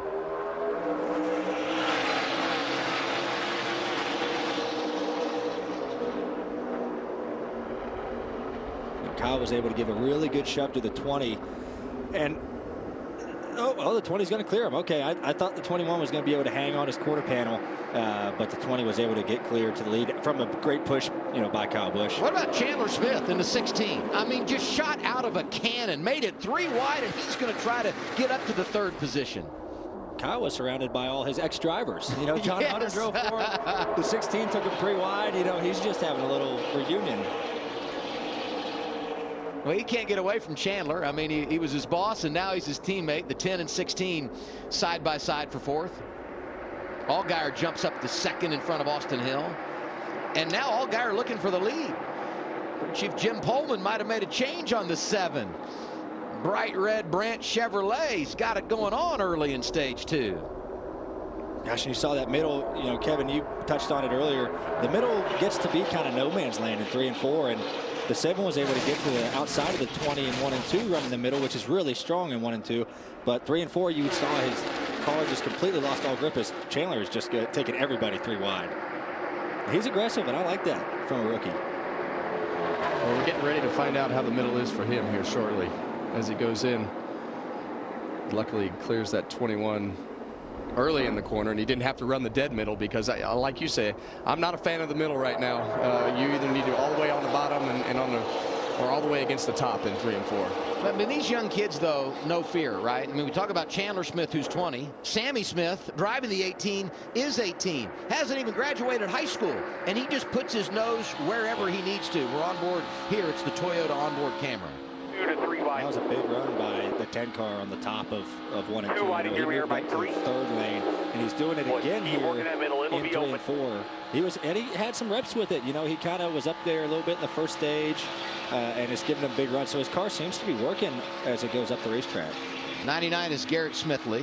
That's him on track. He since has brought it down the pit lane, driving for B.J. McLeod. Told me this morning, I didn't think I had a chance to make it into the field yesterday. He goes out, he's able to make the show qualifying, but unfortunately, early problems for him as he makes his first start of the year. Side by side for the 3rd position. Make it 4th back there. You got Kyle Busch, Austin Hill, Sammy Smith. By 3 to the 21. Something that's been a trend, in short runs is the 16 car is really fast in short runs. Obviously sitting on the pole, was able to hold the lead there for a couple restarts early in the race. Looks really fast again on this restart. So I'll be curious to see if they got the long run a little better on that car, because it seems to have the great short run speed, but struggles a little bit getting going, or on the long run, sorry. What do you think about Josh Berry here, Kevin? Outside the top 10, I mean, they made up all that ground early, and now things maybe not where he would want them to be. Well, I think Ryan hit on that earlier. I think the top of that racetrack was a little bit cleaner than it probably is now. And I think as you go into the race and it gets rubbered up, you have to start making your car work, and you don't have that crutch of being able to lean on the gray racetrack up there and make the car turn and do the things that you need to do. So, yeah, I mean, I don't know what they're fighting, but I know when those cars are super fast, they can run the top and be able to get going on the bottom early in the run. What about Josh Sims on Josh Berry? Yeah, and you'll hear a different voice on the radio in terms of a spotter for Josh Berry. His normal spotter, TJ Majors, is out with an illness today, so Josh Williams is spotting for Josh Berry today. And, of course, TJ Majors spots on the Cup side, so Brian Keselowski is going to spot for Brad Keselowski tomorrow. Regan?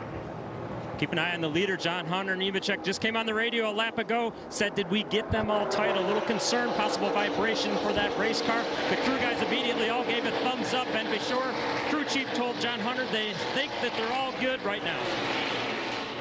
And I would call that pretty typical for Vegas. I don't know how many times I've said that on the radio because of the fact that you come to pit road and the rotors hadn't been used, and then you change the tires or whatever it is. I don't know, but it seems very typical for Vegas to have that vibration. All right, we were talking a little bit about Josh Berry, and he's got his hands full here.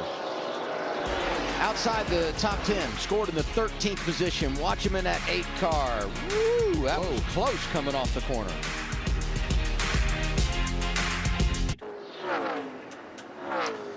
Middle point of stage 2 for the NASCAR Xfinity Series here at Las Vegas Motor Speedway with Kevin Harvick, Ryan Blaney. I'm Adam Alexander, your race leader. is John Hunter Nemechek.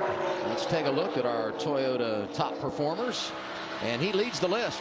Stage one, Sammy Smith from 14th to 7th. See Reddick, Joe Graff Jr. making his second start for Joe Gibbs Racing just inside the top 20. And Kaz Gralla coming off a top 15 last week. Driving that 26 car for Sam Hunt Racing is 20th right now. Let's go back and listen in on 20 team radio because he continues to fight thinking maybe a loose wheel there.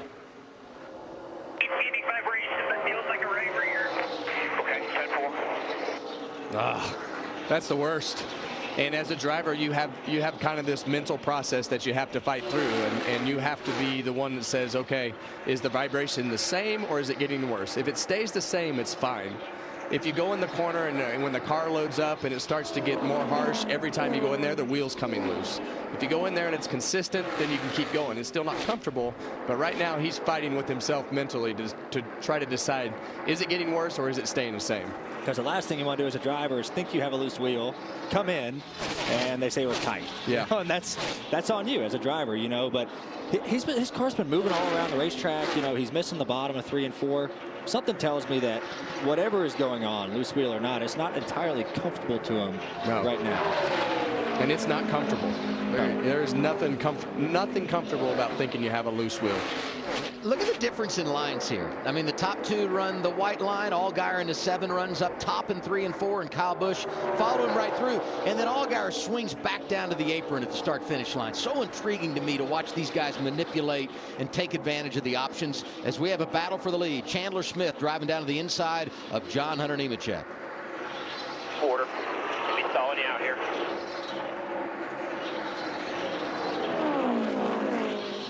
I'm impressed, guys. Oh, hey. Chandler Smith, I mean, he's done a fabulous job, and I really thought that he would lose track position and go backwards, honestly, because his car qualified so fast. So he's doing a great job, and he's been on the gas on the restarts and in the long run. Back to Josh Berry. We showed you going to break and a little tap. There's another iteration of him visiting with the wall. Looked like they had contact with the car behind him there. As he came up, he got the right rear quarter panel and it kind of snapped it to the right.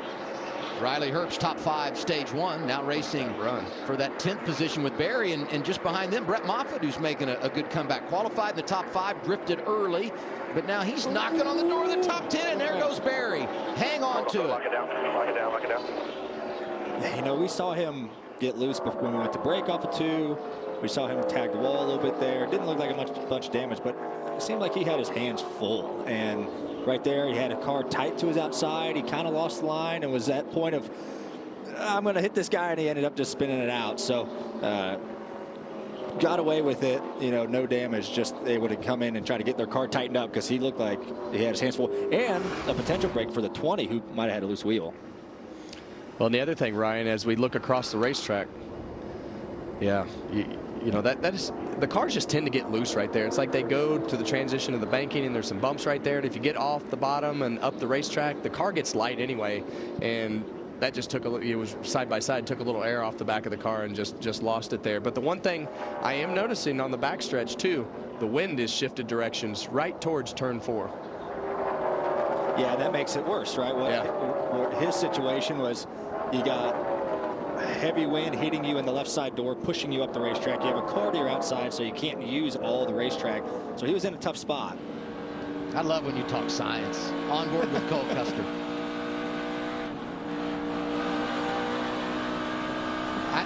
I'm never going to be able to think of Cole Custer the same after I saw him pole vaulting. Pit road is open, and Josh Berry going to go ahead and come down. Obviously had to with the spin. We'll see if anybody follows suit. I would anticipate not with this many laps to go in the stage. Sometimes you'll flip it, but probably a little bit too early to try that strategy. Yeah, you know, I think tires fall off too much. You know what I mean? The 20's going to come down, so he must think he, you know, definitely had a problem, so they're going to come fix it. The 8's been in, 20 coming in as well. Let's follow up with Regan Smith. Well, and we mentioned and documented the fact that he felt like he had a loose tire. That's ultimately what brought them down pit road right here. Better to play it safe than to have an issue. What they are going to do, they just about 5 minutes ago glued up the scuff tires that they took off the car on the first run. They are going to put those tires on it to get through to the end of this stage. That way they're not at a deficit tire-wise as it gets down to the end of this race. So you basically give up any opportunity to get stage points here in stage 2 by this strategy, but you save that set of tires so you're in balance with everybody else, and you still got a chance for a late rally. Caution out for the 3rd time today, courtesy of the aid of Josh Berry.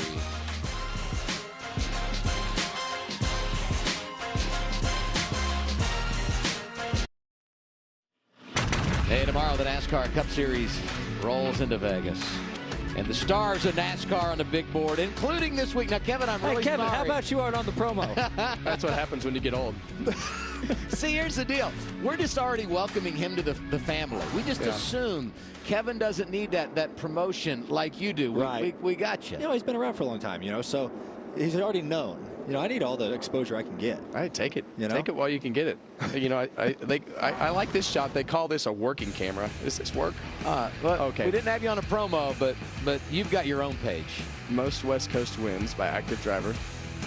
We're doing fine. We need to add another one at some point. It needs to be just you on the Phoenix promo since you won there 9 times. How many did you win in a row there?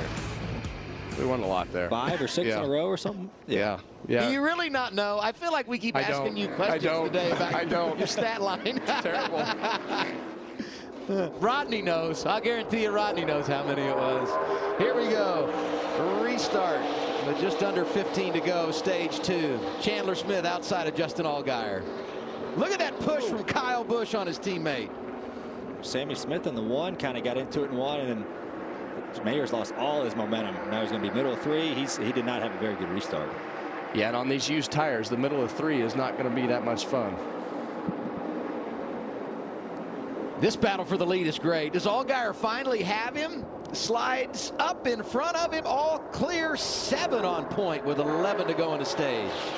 And the 7 did a great job of not overdriving 3 and 4. You know, he had the 16 tight on his right rear quarter panel, and the 7 just put it on the line and was able to get back to the gas and get cleared. And that's just another lesson for Chandler, right? You know, because you have to figure out these restarts and how hard you can push it on used tires. You've done it on new tires, but now you're having to do it on used tires, and it becomes a little bit different. You have to be patient. Watch the 18 of Sammy Smith, bottom of your screen. Yeah, he got into the back of the 1 there. He was just up to that quarter panel, and Sam tried to block it a little bit, and they kind of got tangled up, and the 18 got a little bit loose. The 2 teenagers got connected on the restart, and neither benefiting. The other teenager in 2nd right now, Chandler Smith behind Allgaier, Hill, Busch, and Brandon Jones, your top 5. A pass-through up there. Make sure you got your switch. I'll let you know when I see a pitting. Wow. Restart violation on the 7 of Justin Allgaier. That was the audio we were hearing. We'll have to see a replay of that, because I didn't think it was anything egregious. I mean, maybe I missed it, but. Well, we got word that the restart was under review. What do you evaluate here? He might have launched a split second before the 16, but man, I didn't see much there. No, like he was still behind him when he went into 1, so that kind of surprised me a little bit. I'd love to get some more definition on what the ruling was. Regan, what's up? Adam, the report from the team to Justin Allgaier was that he went below the line before the start-finish line. You got to keep your left side tires above that line. He went down too soon. This is his 18th race here. First time he's ever been penalized at Las Vegas. Well, that's a great reminder for all of us, because you know you wind up being able to go wherever you want after the start-finish line, and it's so open that you forget, and just a little bit below that white line on the bottom is a penalty. You can't do that before the start-finish line. Everything has to stay above that white line. Good news for him, 7 to go on the stage. So he does the pass-through. He's exited the pit lane. He's going to stay on the lead lap. And he'll keep himself in the game. And don't forget, last week finished 3rd at Fontana after an unscheduled green flag pit stop where he got a lap down, got the free pass, and then eventually comes back to finish inside the top 5. Chandler Smith, the new leader, in front of Austin Hill as we check in one more time with radio from Justin Allgaier. Tell him want to penalize people, watch the games on restarts. That's all I can tell you. Listen, we're not even halfway yet. We'll get it all back. Just keep a good head. Yes, sir. Yeah, you know, that's just frustrated driver, right? Yeah, well, let's just see what it looks like before I say what I'm going to say here.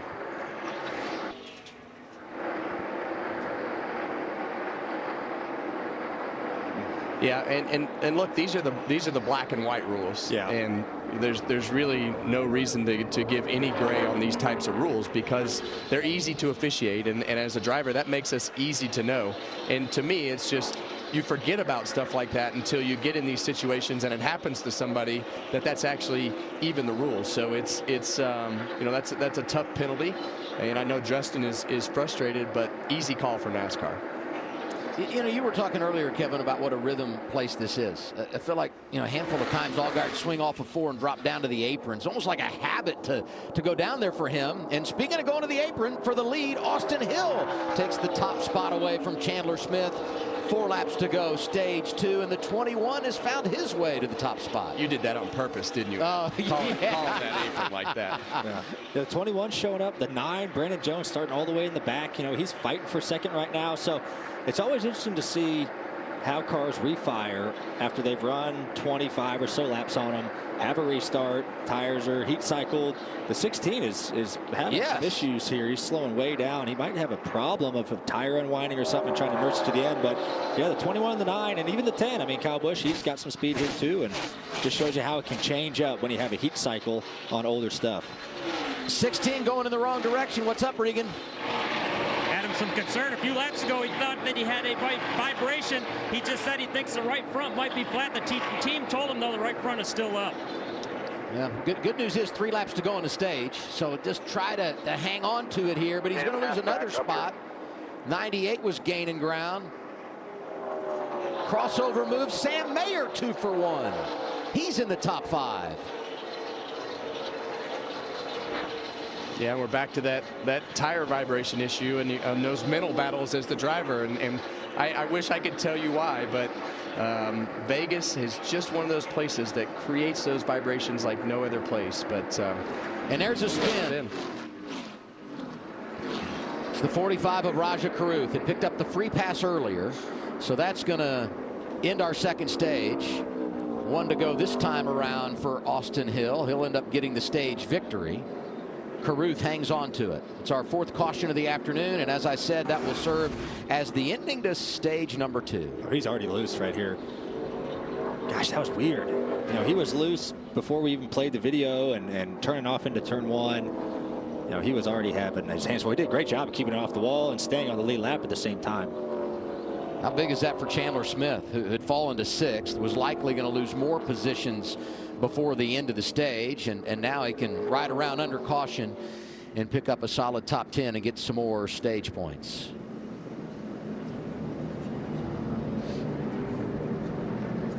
And this is what we were watching. I mean, you can tell how far off Chandler is here because Herbst just is on top of him. Yeah, and he actually hit him. You know, Riley got into the back of him. I think he caught him faster than he thought he was going to catch him, and then Chandler was mad because he hit him in the back, and he's already hanging onto his car, and Sammy Smith passes them both. Look at this top 10 as we come to the green and white checkered flag. Austin Hill wins it, going to be a second stage win of the year, also won at Daytona. Brandon Jones second, then Kyle Busch. After that, though, teenager Sam Mayer, teenager Sammy Smith, teenager Chandler Smith. I mean, youth is served in Las Vegas. All these drivers picking up some much needed stage points. Riley Herbst, Cole Custer, Brett Moffitt, Sheldon Creed complete your top 10. But it's Creed's teammate who delivered in our second stage. Austin Hill, the Daytona winners, got him a stage win in Las Vegas. We talked on the way to break about the youngsters getting it done in stage 2. A couple of teenagers and a 20-year-old finishing inside the top 6. Talking about Mayer, Sammy Smith, Chandler Smith. So let's look at those teenagers. You got Sammy, you got Sam Mayer, Parker Retzloff. All of them doing great things early this year. I mean, Sammy Smith leading laps last week. Second place finish for Sam Mayer in California, Parker Retzlaff career best at Daytona, and that takes us back to when we were teenagers. Look at that. Yeah, I mean, you can't find a picture of me in my racing suit. I mean, we went straight to the wrestling picture. Kevin, I like how you were pushing your biceps up in that. I mean, when you don't have big biceps, you got the squeeze going. I was all of probably 112 pounds. Really? That was your weight class? I think I was 103. I think I was 98, 103, 112, 130. I think is what it was. So nice. I was a little guy. What's the quickest you ever pinned someone?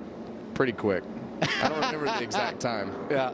I had this hip toss that I wasn't very good at wrestling, but I had this hip toss where I could just throw them on their side and choke them. Hey, little known fact. Let me show you? I was the no, thank you. Okay. I think I've seen it before in the garage actually a couple times. Pit stop's underway. Josh, here they are. And let's start with the 9 of Brandon Jones. Been really good here, still searching for that first win. Quietly moved his way up to second. He's been really good, feels good about the back of that car today, but he's a little tight through the center. They're going to make an adjustment to help him out. As far as the 10 of Kyle Busch, ongoing process of getting that car where they need it. They're going to make a track bar adjustment, air pressure adjustment to see if they can set him up for this final stage, Regan. Sandy Smith in the 18 car fires off, runs good, but needs help on the exit as the run goes on. That's the biggest issue for that car. What he wants them to fix the 21 car of Austin Hill. That race car has been good all day long, especially on that most recent restart. He loved how it was on the old tires. A little too much chatter when he moves up the racetrack, though. You know, we're going to have at least one more pit stop. Could be under green. We'll see how the cautions fall. But that #1 pit stall could be enormous toward the end of this race. Austin Hill wins the battle off, +1 for Kyle Busch. Not sure, you know, Josh Berry there +21. No tires, so I guess they're just, you know, saving a set here and trying to gain track position. Is that? Well, so he put stickers on when he spun. Right. And then he just rode around. Yeah, okay, there towards you the go. end of that stage. So they just took gas to try to get that track position back. So he has a handful of laps on his tires, but he just rode around at, you know, half speed. So. Caution helped him. Yeah, yes. I Saved like a couple that. laps. Great call by crew chief Taylor Moyer, and a good finish to the stage for his teammate Brandon Jones, who's come from the back. The 9 looked good there. Yeah, let's talk to him. Sure did. Hey, Brandon Jones, Kevin Harvick, Adam Alexander, Ryan Blaney up in the booth. You got me. Go to channel 2. Ryan, go to channel 2. We had to go to channel 2. We're off of channel 1. Hey, Brandon Jones, Ryan Blaney, Kevin Harvick, Adam Alexander up in the Fox booth. You got me? Gotcha, buddy. What's going on? Man, well, you put on a really good show coming all the way from the back. Had a little bit of issues on pit road before the race, but that Menards car is looking really good. Tell us a little bit what you're thinking. We are ripping for sure, man. It's been fun. Enjoyed driving this Chevy Camaro to the front here today. Got some guests from Geldwin, so that's pretty cool. Putting on a show for those guys. And just need a finish, man. They've been really fast these first 2 races. Haven't been able to finish and show it. So hopefully today's the turnaround point for that. And we got a Chevy that can win the race. All right, sounds good. Well, keep doing what you're doing.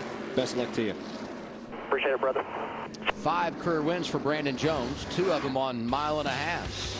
It's a great day in Las Vegas. It's windy, but these kids don't know the difference. They're just having a good time. Final stage on the way. Looks like you got a corner office. Lucky.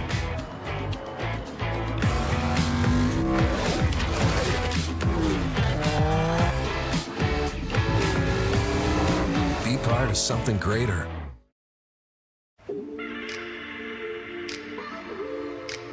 You can go wide open on the straightaways, obviously, but then just lift a little early for the corners and feel it out. You know what I mean? 8 years. He'll be 16, and he'll be eligible to race in trucks. Is there a thought of you guys maybe racing against each other? Maybe not against each other, more with each other. Looking forward to that tomorrow, race day. All begins here on FS1, 2 Eastern time, then over to Fox at 3. Couldn't disagree more. Keelan's a trash talker, so maybe Brexton is not a trash talker. I told Keelan I'm going to enter you in the hardest late model stock race I can find, and I'm going to lap you twice. That's going to be his first late model stock race. Why am I not surprised? Hey, total competition. A couple of stories to pay off here. Chandler Smith did have a loose wheel. We confirmed that with the pit stop. Same for John Hunter Nemechek, who came earlier when they had to come under caution because we knew he was fighting it. 2 penalties. Jeremy Clements and Ryan Sieg both had infractions under that last cycle of stops, so they will drop to the rear. And Austin Hill here takes the inside lane. That will be interesting as we get to turn 1.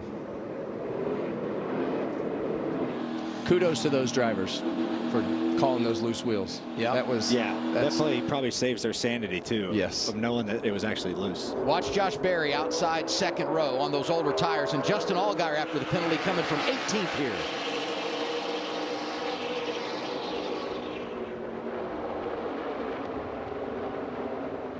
Door up top, 1 lane between. Pulling down to you, half lane between quarter. 2 back, 16 your lane. 10's gonna be rolling back to you, 1 back. Chandler Smith, look at him right there in their hip pocket in the 16. Yeah, and if Chandler Smith is behind you on these restarts, if you're his spotter, they have to tell you that he is going 3 wide on the restarts down the front straightaway. You're gonna have to get more defensive if he's behind you. Kyle Busch leads this race. The all-time wins leader in the Xfinity Series. Has won 102 times, including a pair of victories here at his home racetrack. Had not competed in this series in 595 days. Went 5 for 5 here in 2021, and boy, it'd be something if he could close the deal this afternoon. Here comes 21 fighting back. Got to the outside of the 16. 16 kind of followed the 10 in there and got a little tight and had to check up. And the 21 did a great job of getting to the clean air to be able to get to the quarter panel. Hey, we talked to him, but Brandon Jones has had a really nice afternoon. And they needed that. You know, you heard Brandon talk about the first 2 races and the things that they've had go wrong, but they had fast race cars. There's not a worse feeling in the world when you go to a new team or have a new situation to have the first 2 races go bad, because you feel responsible for it, and you feel like everybody's looking at you like, oh, he's not that good, or this situation's not going to be that good. And then you come out, and today it's just been, so far it's been smooth, and they've run up in the front, and to have that confidence keep building is what he needs. And his crew chief is Jason Burdett, who, although he hasn't won here with Justin Allgaier, enjoyed all that success over the years when Burdett was calling the shots for that 7 car. So he knows what it's all about. And hey, don't look now, but last week he was strong at the beginning. This week coming on at the end, Cole Custer in the top 10 scored 8. Chandler Smith back to the lead. Look at that. His car fires off the first 5, 6, 7 laps so fast, and they've gotten it better too, to where he can hang on. And if it wasn't for that loose wheel on the right front, I thought he could have won that second stage, but really showing great speed going up there and passing the 10 car. Yeah, I mean, he's not just racing against some other teenagers or 20-somethings. I mean, I just said it. Kyle Busch is the best ever in the Xfinity Series, and he's able to drive right by him. Impressive. And Chandler, we talk about these young guys. Sammy Smith's 18. He's still taking classes to finish and get his high school diploma. Chandler's 20. He's married and he's got a kid at home. So, I mean, you talk about opposite ends of the spectrum and maturity rates. He's doing things 40-year-olds are doing. Up to that top dash. You're still clear by 5. Just past the halfway point in Las Vegas for the NASCAR Xfinity Series. Chandler Smith leading Kyle Busch, Austin Hill, Brandon Jones, and Josh Berry. We'll take it side by side on FS1.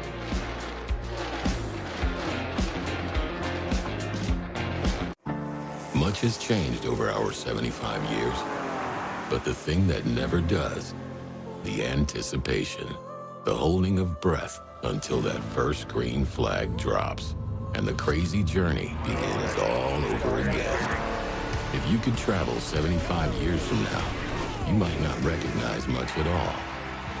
But one thing will never change. That feeling you get when the race begins again. The Eagle has landed. That's one small step for man. Hey, what's up? Houston, we have a situation. How did you get here? Your character's in our video game. Video game? Yeah, it's what we do with Xfinity 10G. It's like, the best network imaginable. What the heck is that? Those are the bad guys. Are they friendly? The 10G network, only from Xfinity. One giant leap for mankind. For 46 years straight, more of you have trusted Ford F-Series trucks to help save the day, stretch the weekend, haul, or tow. Just about anything, anywhere. That's because they're built Ford tough, and it's why Ford F-Series are America's best-selling trucks 46 years straight. And for that, we thank you. Because this isn't just about our capability, it's about yours.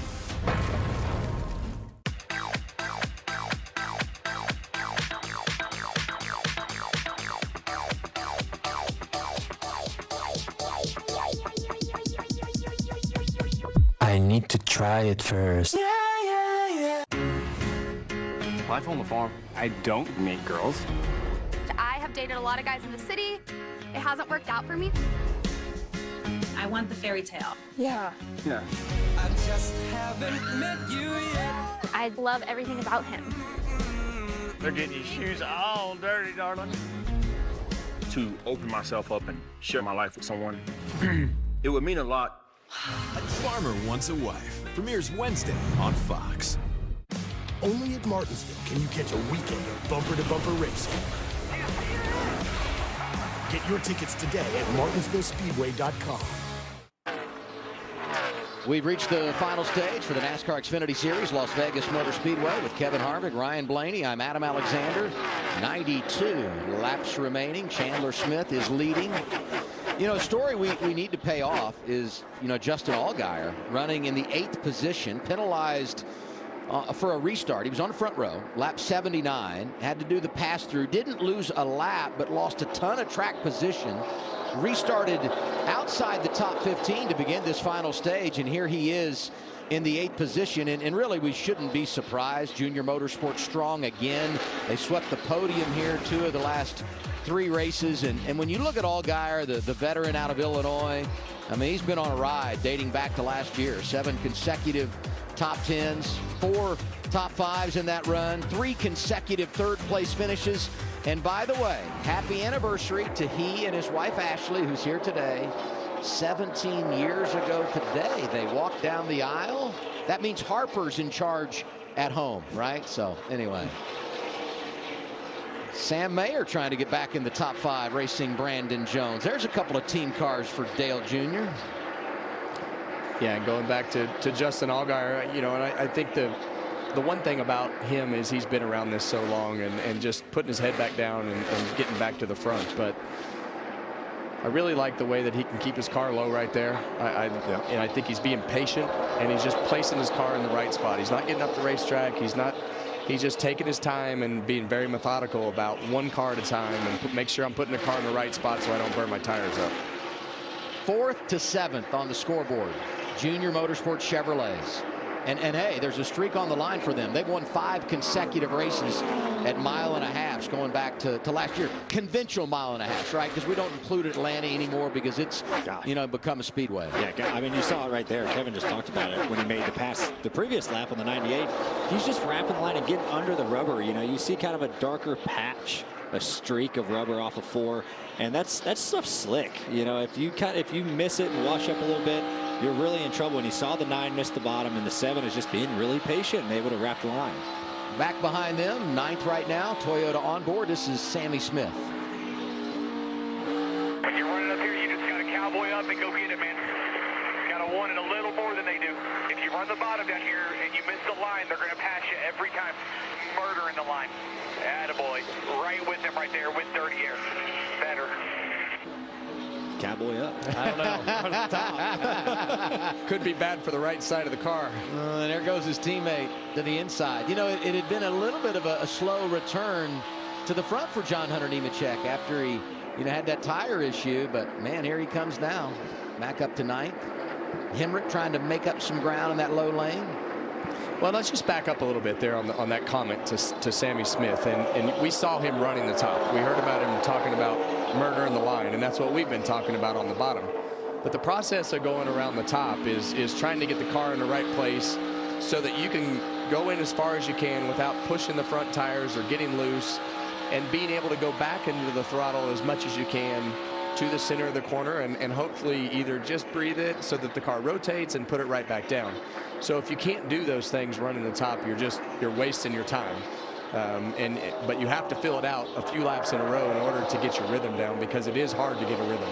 Yeah, you know, if you go up there one lap, 2 laps and it's not the best and you bail on it, you know, you need to run more than that to kind of get your flow down, like Kevin said, because it's drastically different than running the bottom. Your throttle inputs, where you lift and brake and all that. So, you know, I don't know. Maybe he was just trying something a little bit. You see him he's still running the wall, but opposite of what Justin Allgaier is doing, and that's been just, as the spotter put it, murdering the line the whole race, and it's been, you know, paying off for him. And hey, speaking of Allgaier, I mean, I don't know that I've ever said about him that he's driving angry, but he definitely was disappointed after the penalty. And when you look at the results, it's hard to ignore that maybe there's some added motivation. I mean, he's back in the top 5, and he's done it pretty quickly.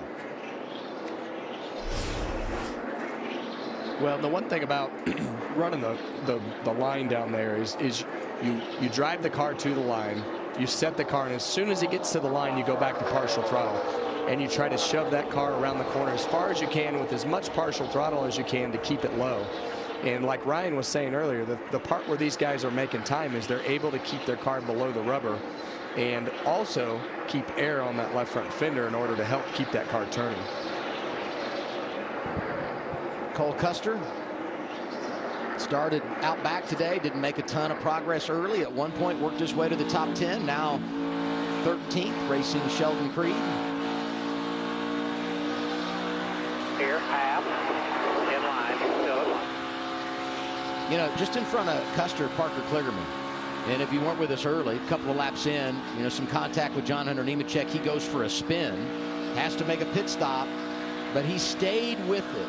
And Patrick Donahue, his crew chief, told me our focus is just making sure we finish where we need to finish. And he had a top 10 last week and knocking on the door, doing it again here today.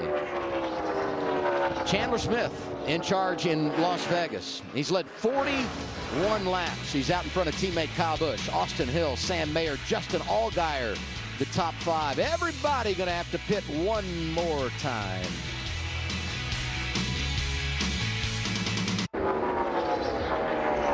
.75 laps to go. NASCAR Xfinity Series at Las Vegas. In the midst of a long green flag run here in the final stage. Chandler Smith in front of Kyle Busch, Austin Hill, Sam Mayer, Justin Allgaier continue to be the top 5. And this, you know, it's crazy to me, and I feel like we see this every year here. First 2 stages, tight quarters, incredible racing, in and around guys for position. You get to the final stage, things start to drift. Guys, as you guys talked about, start moving your line around as the track changes, and then eventually you got to start getting your mind around green flag pit stops that'll be happening in the next 20, 25 laps. Yeah, you know, we've seen Kyle's moved up to running pretty much the wall both ends. He hasn't been able to run as high in 1 and 2, but you know, it's starting to eat away a little bit at the 16's lead. And it's not a lot. I mean, it's half a tenth, maybe a tenth. So it'd be curious to see, okay, when does the 16 decide to move up and have to do something different? You know, because the second place guy's catching you, he's doing something different. Spotter's got to relay that, and you have to understand that there comes a time you need to do it. And if he's going to do it, it probably should be now, because, you know, much longer, the 18, or I keep saying the 18, but Kyle Busch is going to be habits all die over hard. his back bumper. Well, they both better figure something out because Justin Allgaier is coming. Yeah, he's gotten by Mayer, yeah. Finally got around Sam Mayer and has put down some great lap times the last couple laps. I mean, he's only 2.5 seconds back. And in a perfect world, I mean, for Allgaier, you probably want the caution, tighten everything up, and maybe gain some ground on pit road. But even if you don't get it through a cycle of green flag pit stops, maybe short pit a little bit here, he could really find himself right back in the mix. You know, you're talking about Chandler Smith and needing to move around and paying attention to what Kyle's doing, but he's so young, and very few long green flag runs like this in his history because of all the time in the Craftsman Truck Series where you just don't see this. How much are you coaching him instead of him asking, what's he doing behind me? Are you telling him, hey, you got to think about moving up, or here's where he's gaining? What do you do if you're on the spotter stand or you're his crew chief in this situation? Well, I think a lot of that has to do with his preparation and the things that go into how he gets ready for a race. Yeah, for sure. And you know, listen, he moved up and wanted 2 during the middle, and he's actually gapped Kyle a little bit here, you know. So, and he stayed patient on the bottom of 3 and 4. So while Kyle was, what he was doing was closing in on Chandler for a little bit, there's 2 sides to run the top. You know, it can get you speed, but it also wears your stuff out a little bit more than running the bottom. So now it's gotten to where Chandler's pulled away from Kyle. Kyle's starting to struggle a little bit. So it's a good thing he didn't change his line. Just by a little bit wanted 2 to run the middle, and I think that's got him to where he's been able to, you know, be able to be faster than Kyle. Parker Kligerman, they'll save off the corner after some contact. It's not right off Austin Hill. I mean, you talk about, you know, Chandler Smith regaining his momentum, starting to put a gap on Kyle Busch. Austin Hill taking advantage of the 10 as he drops to the inside and trying to pick up second with 70 to go. And he's got it. Yeah, Kyle might have wore stuff up out there running the top. You know, it's you have to run more throttle, more steering wheel. You know, you're just kind of beating up your stuff. And like I said, it might have just went away for him. It showed speed for a while, and he might have just burned his right front off of it. You know, the one thing to keep in mind as you look at those top 3 and Chandler Smith working the lap traffic here is, you know, there's an alliance there with Colleague and RCR. So I don't say they're teammates, but there's a lot of commonalities between those vehicles running in the top 3, and then teammates right behind him, Allgaier, Mayer, and Berry. Although Allgaier now going to jump up to 3rd inside of Kyle Busch, and Allgaier is now only 2 seconds behind the race leader. Man, he is getting after it in this final stage. Talk about the win today. Here's our race leader, Chandler Smith, on the radio. I'm going to try to build up a decent lead here. 10-4 the 14 to his 50 out back. He's starting to back up. Keep me updated about the win. You can't run bottom of 3 and 4 when it's guts. Copy that.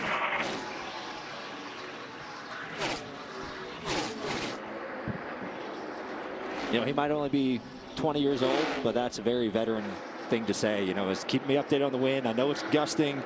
I've missed the bottom there a couple times. Why is that? Okay, the wind's gusting more, you know, so keep me updated on that as a driver so I know how to change my line around, or not even maybe change your line around, just know what to expect. You know, maybe back up turn 3 a little bit to make sure you don't miss the bottom. So that was a very, very veteran thought that Chandler Smith had. You know, he might have veteran thoughts, but I was talking to him in the garage yesterday, and he couldn't be more of a kid. I mean, just bouncing around off the walls, excited about what's going to happen. And I mean, you see it in the race car. I mean, we talked about him on these restarts, how aggressive he is. Refreshing is Chandler Smith. And today and last week, backing up everything we saw success-wise over in the Craftsman Truck Series the last couple of years as Kyle Busch continues to drip back a little bit here. I just wonder if he's not, you know, nursing a little something with that car and just trying to get to the window to make that green flag pit stop. And we're within 5-6 laps of being in the window to pit and go the distance, and probably 10 or 12 laps, I would guess, before in a perfect scenario they would want to come down as Allgaier looks at Hill for second. Yeah, this is going to be crucial for Allgaier to get by Austin Hill. And it looks like he's going to have a good run off 4 here to get to the inside of him. And doing the patent thing he's done all day, right? I mean, just wrapping the line. My car can wrap the line longer than yours, and I'm going to make you pay for it. And now that he's gotten to second, he's got, you know, a little bit of clean track before he gets to some lap cars, you know, to try to see what he has. Okay, you got some fresh air on your nose now. Now let's see what you can do to cut into the gap of the 16. What's going on with Kyle Busch right now, Josh? Yeah, you talk about some struggles we're seeing from Kyle Busch. He came over the radio, said he's just tight through the center at 3 and 4, and he's starting to lose the bottom on both ends, which is why you've seen him fall back a little bit from the front. Yeah, 5th right now. Sam Mayer able to get by him in a 1.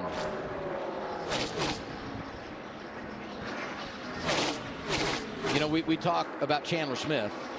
Got to give a call to another young guy in Sam Mayer. He is really matured. I mean, he starts Daytona and going for the win and ends up upside down, finishes outside the top 20, bounces back last week, no practice at California, matches his career best second, and answering the bell again this afternoon. He's definitely done a great job, and I think the progression that he has made from last year and what the start of this year is really, really promising. So I'll be excited to see where Sam Mayer can go through this whole season, because I think he's going to be contending for wins and potentially a championship. 39 laps since the restart to begin the final stage. Allgaier 18th to 2nd after that penalty on the restart at lap 79. That's incredible what the 7's doing here.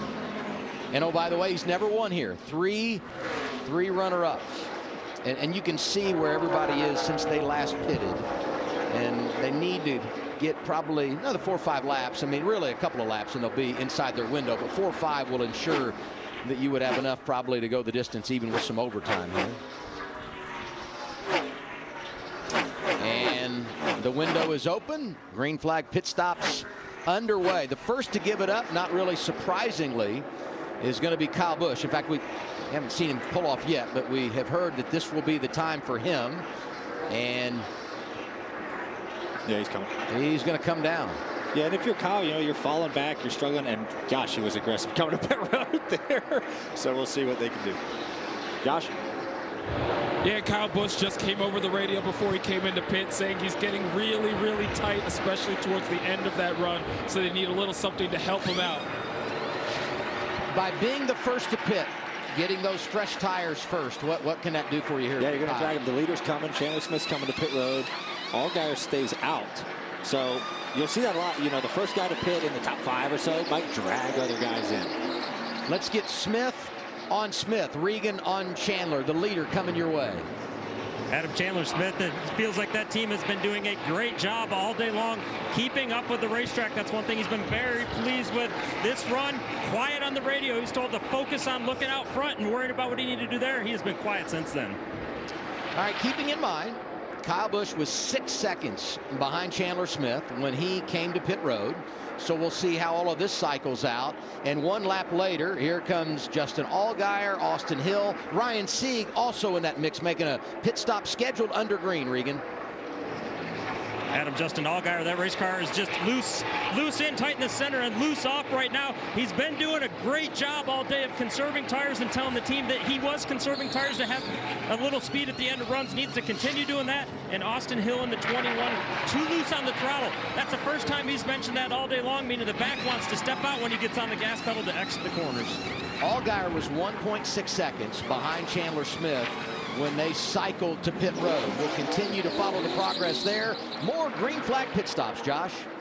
Yep, and the one of Sam Mayer is coming in. He said that car is pretty good, just a little snug on the bottom, so they give him 4 tires, fuel, and make a track bar adjustment. And just behind him, Sammy Smith sideways coming in. This is a young driver making a green flag pit stop, inexperienced. Yeah, really lucky that he got it stopped before he got to the 1 box because they were full over the wall doing their stop. Really lucky that nothing happened there. More pit stops, Regan. Adam, the 98er, Riley Herbst. That race car was tight early on in the day. They've worked on it all day long. It continues to get better to the point now where it's the best it's been all day long. Really likes the long run speed. Josh? Yeah, the 8 of Josh Berry coming in. He said he feels pretty good about that car. Not sure about the balance. He said he just needs some tires when he does come in, guys. Yeah, you know, we talk about green flag cycles and who's going to get to pit road well, who's going to have good pit stops. We've seen the first stall be an advantage today, and it paid off for Austin Hill. He's actually going to cycle in front of the 16, not by much, but they closed the gap and surpassed him, which is huge for, you know, for the 21 group. Yeah, I mean, Austin Hill, a driver that's won here twice in the Craftsman Truck Series, and I mean, so much experience for him, and you got to believe experience matters. And you talk about location on the pit lane, and we got to report Sammy Smith has been penalized. I'm assuming he was probably too fast entering, right? I mean, it was a penalty. I didn't get a call on exactly what the penalty was, but Sammy Smith will have the pass-through penalty here as Josh Berry makes his stop.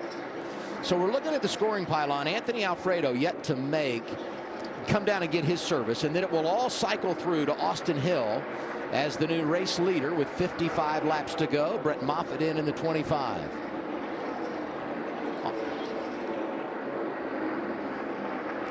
Talk about being aggressive coming in. Watch Josh Berry. Oof. He did a really good job of getting it wound up, and this is a tough pit road to get on. You know, your stuff is worn out. You know the wind's pushing you off of 4, and you're trying to push it as far as you can until you get on the brakes. And he did a good job of getting us slowed down. But this is going to be a heck of a race. But Chandler Smith just went up and got by the 21. Yeah, he did. Chandler Smith lost the lead in a cycle of green flag pit stops, but he has been able to get back by Austin Hill. The 16 is back on point. He made that look easy, too. I mean, he was maybe just under a second behind the 21 when they cycled, and he just drove up and straight past Austin Hill. So we've seen good fire-off speed on the 16 all day, and it seems to carry over to the green flag stops. But Kyle Busch cut it down. He's just over 2 seconds behind. Allgaier lost a little bit of ground, but we'll see where this long run goes. Still a long ways to go. 53 laps to the end. If it runs green, that's a long time on your tires. So tire management is still very important. Brandon Jones scored 11th, but he was penalized speeding on pit road during his green flag cycle, so he will have to make a pass through. 52 laps remaining. Everybody can go the distance on fuel. Most should have at least one set of tires should we get a late caution. So we might not be done with pit stops. And Chandler Smith has a slight advantage over Austin Hill. Kyle Busch a couple of seconds back. 3 seconds in arrears as Allgaier. Sam Mayer completes the top 5 as we go back and watch Chandler Smith running down Austin Hill. Yeah, Austin Hill was in a little bit of traffic, so he had to run the second lane. It looks like he got really loose right in the center, and it just opened the door for the 16. Made it pretty easy. Here's Austin Hill radio. Just like every other restart, just a little fire. We got plenty of time to get them. Do not burn up those rears. The next one behind us for position is 30 car lengths back with 4 cars between us. You know, and Austin Hill says his car won't fire, right? So it doesn't fire off well on new tires. And you know, it's different from a green flag stop to a stop after a caution or a restart, you know, because usually your air pressures are a little bit lower on the yellow flag stops, but you have a couple of pace laps to work them in and kind of get the pressures up. And green flag stops, you're going right away, right? You're supposed to be up to full speed. So having lower pressures, maybe it makes it harder to kind of get going. And we saw the 21 kind of struggle to fire off for the first handful of laps. It seems to kind of stabilize right now, so we'll see if they're running lower pressures, if that pays off for them in the long run. More bad news for Brandon Jones. When he did his pass through on the speeding penalty, he was caught speeding again. Chandler Smith leading, 49 to go in Las Vegas. Imagine yourself in a new Toyota. Yeah. Sick. Whoa. Oh, yeah. Did you know that every new Toyota comes with Toyota Care? A 2-year or 25,000-mile maintenance plan and roadside assistance. That's the value you can expect from Toyota.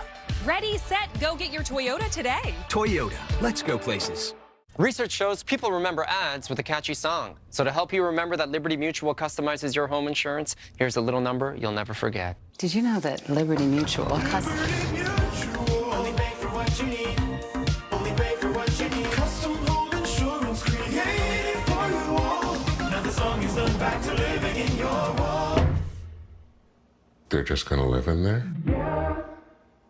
Only pay for what you need. Liberty, liberty, liberty, liberty. Okay, cut it. Ray Magliozzi here. When you need parts, eBay Motors ensures a guaranteed fit.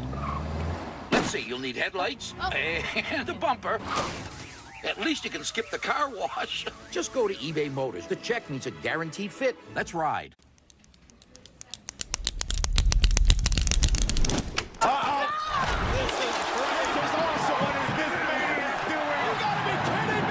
Can I borrow your pen?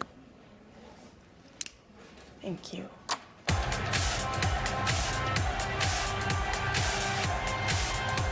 This is a 20-turn battle. Fancy footwork, mandatory. Body blows, guaranteed. In the end, grit and determination earns a star, his stripes.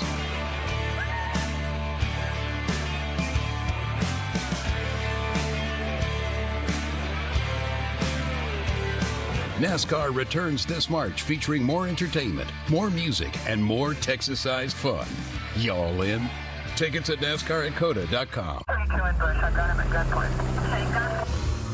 Being a public servant has taught me one of many things. I expect the unexpected. That was not a smart move on your end, sir. What you gonna do? Step out. Don't do it.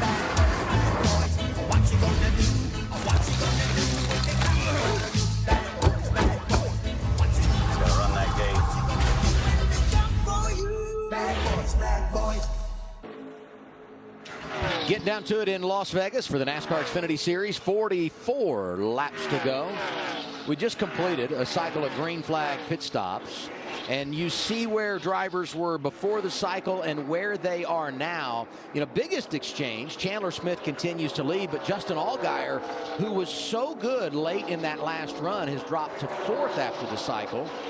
Sam Mayer from 5th to 4th. Let's hear from the 7 team here talking about that last set of pit stops. If we're short, are they short, or did we not get it full? No, it's on me. I pitted you a little too early. I should have ran you deeper. Right now we're at a half a lap. Okay, so this makes sense why he doesn't have the pace, right? He's in the save mode. He probably saved early to where he could go hard at the end of a run. Yeah, and I think the best way to do that is probably in the position that he's in. Partial throttle. Usually what you try to do is you try to go through the corners as fast as you can. Try to go full speed through the corners, and then after you get to the exit of the corner, then you try to come back and bleed the throttle back to like 70% down the straightaway. And you do that for whatever the engineers are telling you that you need to do that amount of save for the amount of laps that you save for in order to save the gas that you need if they're that close. I mean, he's obviously faster than Kyle Busch, and he's going to get 3rd here. The problem, though, at 4.5 seconds behind the leader, if you don't get a caution, I mean, you've given up more than 2 seconds over where you were in relation to Chandler Smith prior to the cycle of stops. So I'm not going to say he has to have a caution, because we have seen him turn it up over the course of the long run today, but it will be difficult with 41 to go. You know, it will be, and there's two ways to approach that. You know, they said he was a half lap short, so then you have a decision to make. Okay, do I save now, you know, early in this run? You lose track to the leader, but then maybe you can go hard at the end of the race to see if you can make some late race charge, or do you just go hard, you know, and hope you get a caution? If you don't, and if you don't with maybe 10 to go, then you start saving, you know. So there's kind of 2 ways to approach it. I've been on both sides of it, and I don't know which one is the best way to do it. Yeah. You're kind of hurting, you know, no matter what, but that's what they decided to do. Chandler Smith working through lap traffic. Sometimes it's easier than others, and here, coming up on him, and maybe loses his focus. Watch what happens here as he runs up on these guys.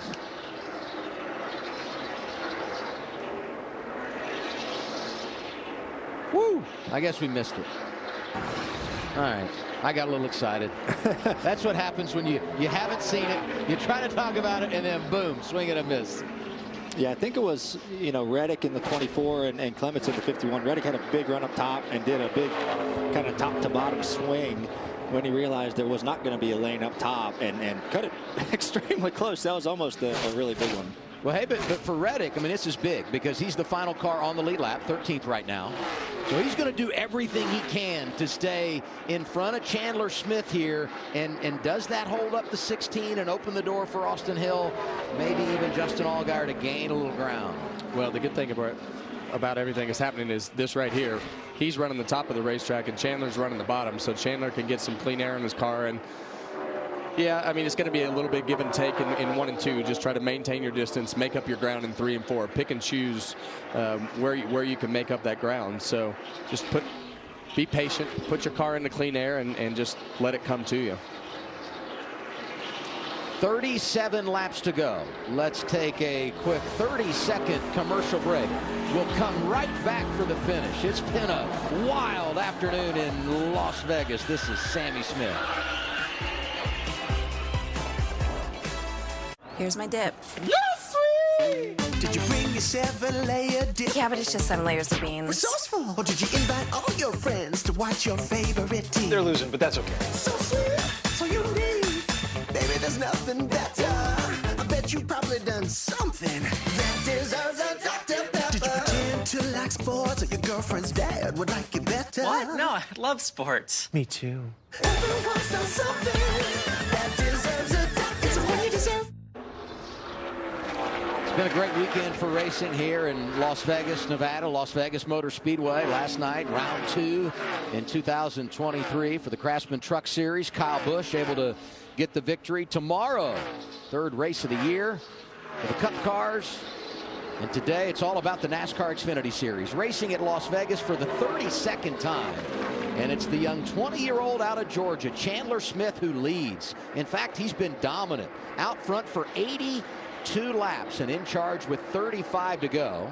And he has a 2.5-second advantage over second place Austin Hill, and still trying to get around Tyler Reddick and put him a lap down. Yeah, and I think it gets worse as he gets closer, right? And Reddick starts to run his line and where he wants to be.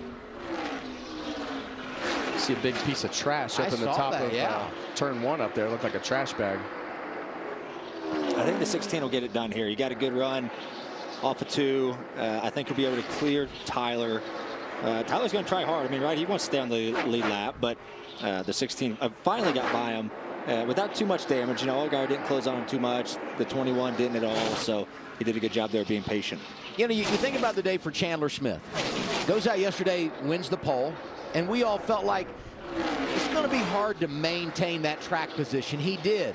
Then he had the debris on the grill. Thought he was overheating. At one point, we got a report he might be blowing up. But they battled through all of that. In fact, he had that caution. If you go back, he had that loose wheel at the end of stage 2, and he might have fallen outside the top 10, maybe lost a lap, had to make an unscheduled stop. Caution comes out to end the stage so they can ease out of the throttle and make their pit stop under caution.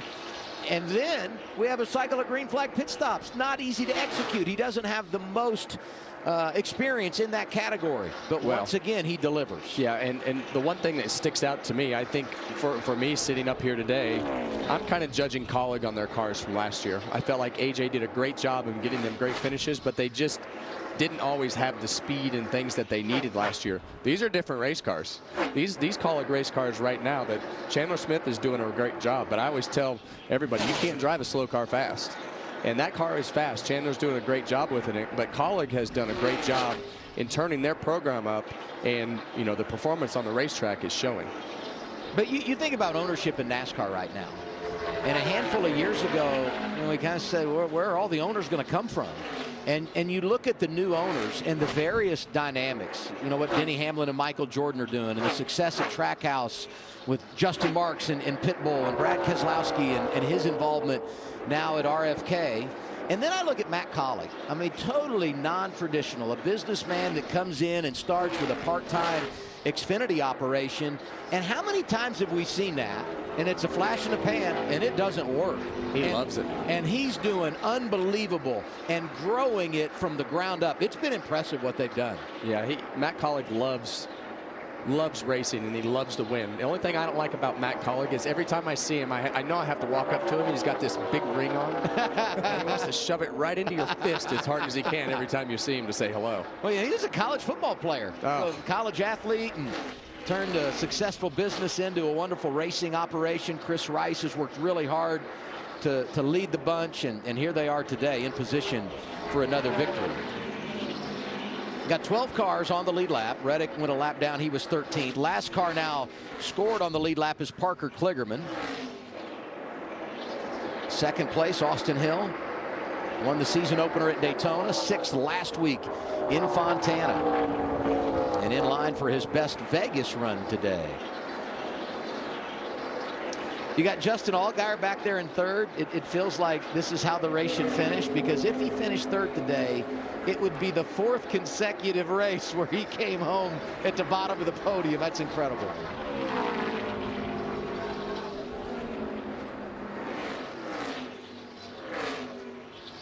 Kyle Busch trying to sweep the weekend. Won last night in the truck race, making his return to the Xfinity Series. 2 wins here at Vegas. Hometown boy is 4th, driving for Colleague for the first time. Going to run that car 5 times this year.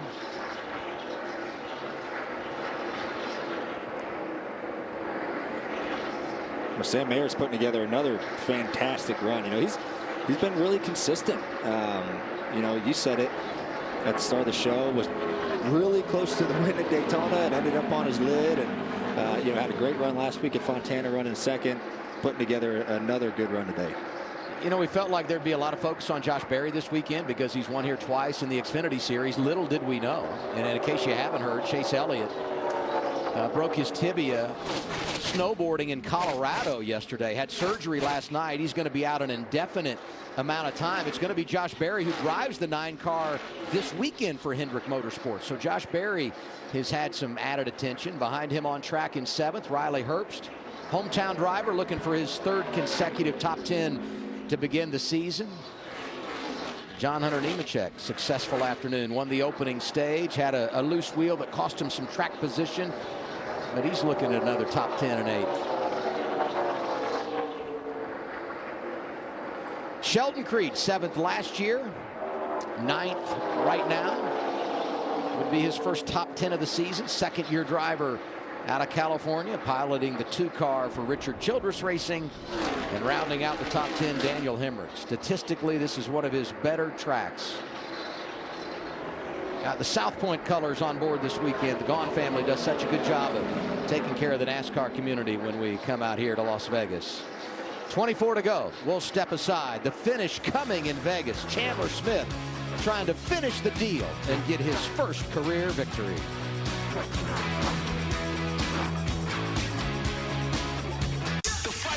For the crown right here.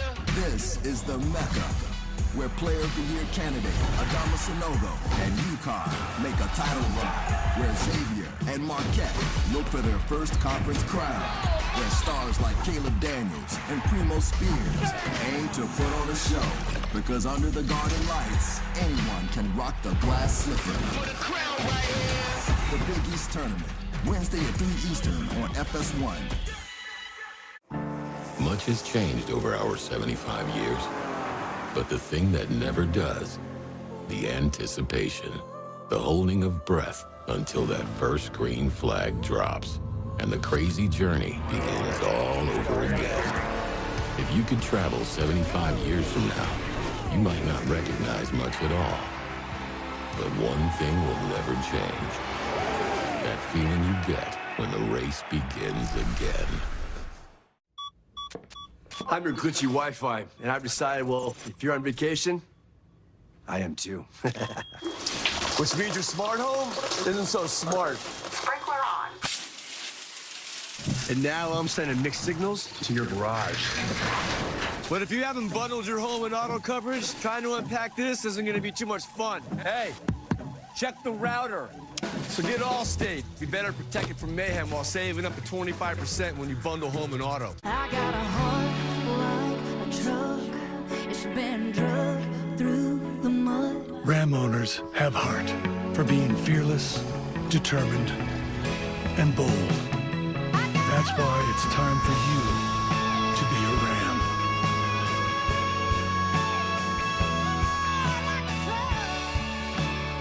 Now, with 0.9% financing for 60 months, get an average $11,600 in finance savings on our most popular models.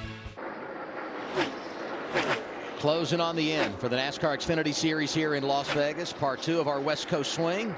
Last Sunday evening, we were rain delayed in Fontana, California. John Hunter Nemechek was able to win for the 3rd time in his career. But one of the great storylines to come out of that race is rookie driver Chandler Smith, who got a career-best 4th place finish at a very difficult track that he had never seen before last week, and in fact was able to get a top 5 with no practice, no qualifying.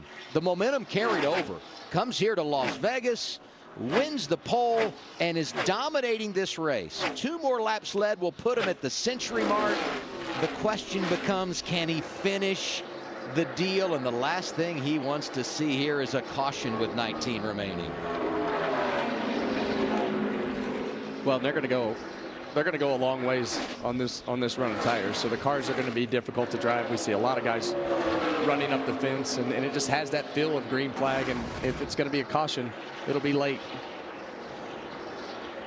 John Hunter Nemechek, the win last week, and that was almost your caution. Yeah. Racing tight there with Riley Herbst, 7th and 8th on track. 78, Anthony Alfredo cuts in behind race leader Chandler Smith. Continues to be 12 cars on the lead lap. Last of those, Parker Kligerman. He's 28 seconds behind the race leader.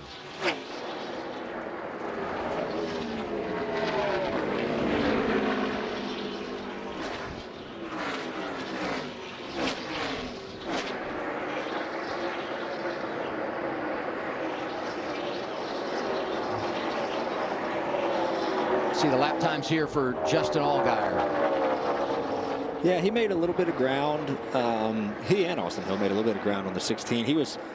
Chandler was stuck in a little bit of lap traffic and took him a couple laps and lost, half a second or so. But he's been able to pick it up, and he was 2/10 quicker than those guys this past lap. So once he got clear, and he still has a lot of lap traffic in front of him, but I think he can kind of go whenever he wants. He definitely has the pace. It's just a matter of maintaining your gap, right? If you can maintain a 2-second gap, you're doing a great job. Yeah, I said lap time. That was obviously the interval to the leader. Here's what they're saying on 7 radio. Definitely time to go. It's just hard right here because pushing it harder doesn't necessarily equate to more speed. 10-4, then save me fuel and keep doing what you're doing. I mean, I would say though, 4.5 seconds. So now here we are at under 3. And he's knocking it down a little bit here. Yeah, and a lot of times the team has to know. Tell me what you're doing. I mean, how are you doing on saving gas? Where are you at? Are you wide open? And what's the risk versus reward? Should I oversave in order to make sure I finish 3rd instead of 23rd? Lap traffic for Chandler Smith.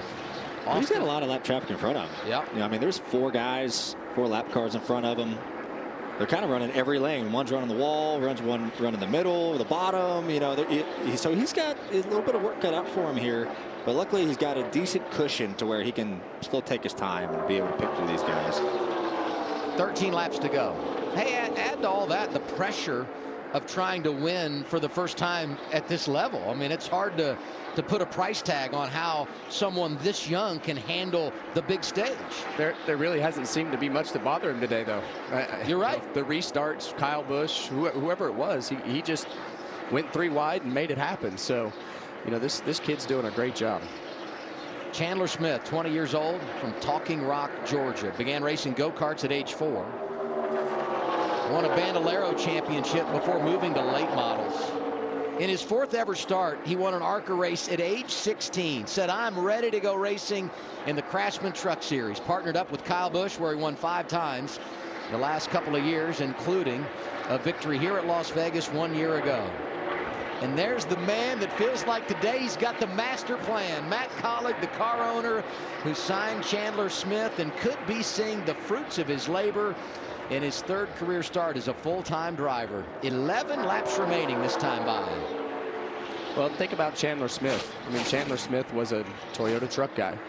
And those guys, Matt Collig and his team reached out and said, hey, we're going to go grab this guy and we're going to put him in our car. And that's a gutsy move, to go out and take a chance like that. But obviously they had some insight and confidence in what Chandler could do in the car. And Chandler is showcasing exactly what he can do today. Mentioned the fact that he won here last year in the Craftsman Truck Series. and it wasn't easy then either. He was racing with his teammates up front, among them the boss man Kyle Busch. You talk about the Toyota connection and what he was able to do the last couple of years. I mean, that win here last March was incredible for Chandler Smith. Here's a look back. He's racing with Kyle, racing with Zane Smith, who went on to win the championship. Good stuff. John Hunter Nemechek was up there.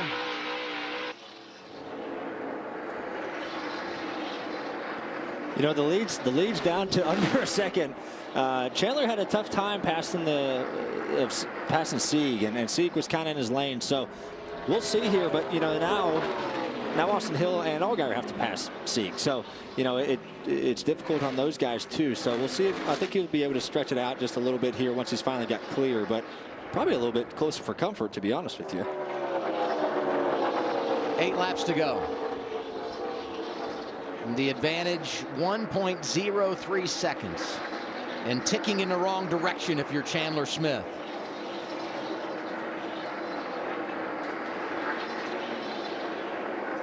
Yeah, we'll have to see this lap. The last lap was in line with the lap time wise with the 2 cars behind him, and now that he's able to get clear track, we'll see what the lap time is as he comes by here. But a lot of times, you know, he's been on the bottom most of the day, and when you're on the bottom and you creep in on a lap car and it takes the air off the front of the car, it winds up costing you more time because you can't go anywhere else and your car's not versatile, and he's locked into that one spot. But he's in line with the guys behind him, but Justin Allgaier is a 1/10.5 faster.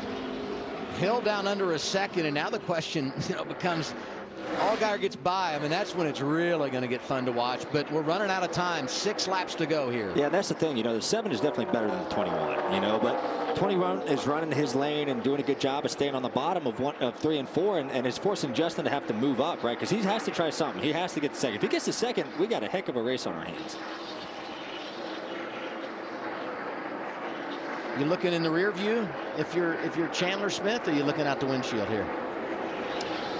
You try not to look at the rear view. Yeah, you're looking out. Let's hear what Justin Allgaier thinks.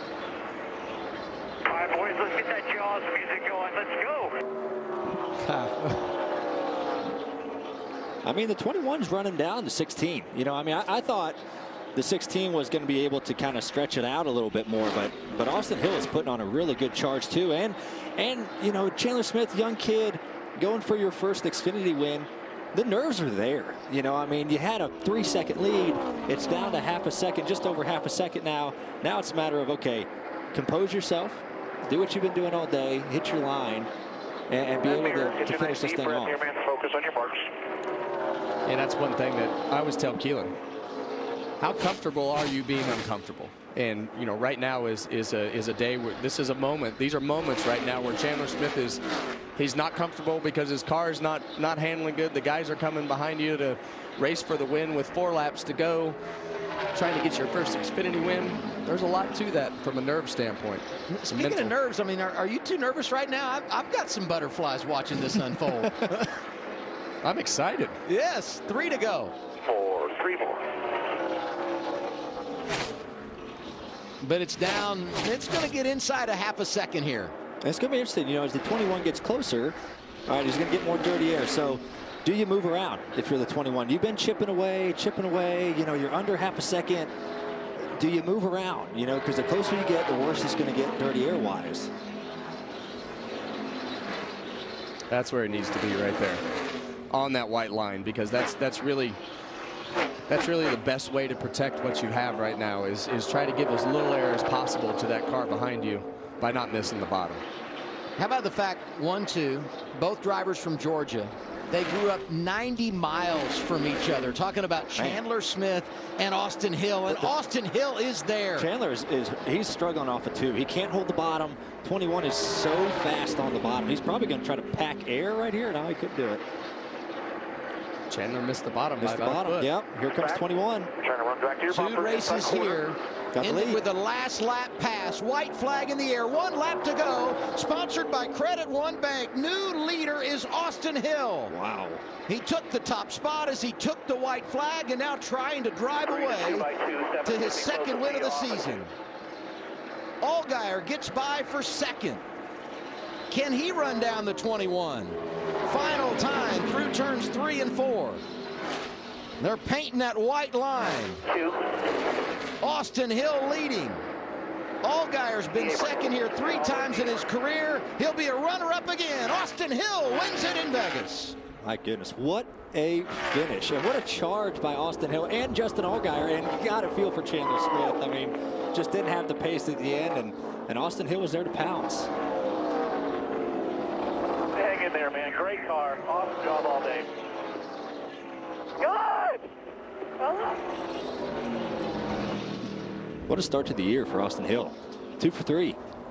And the one time he didn't win, he finished 6th last week in Fontana.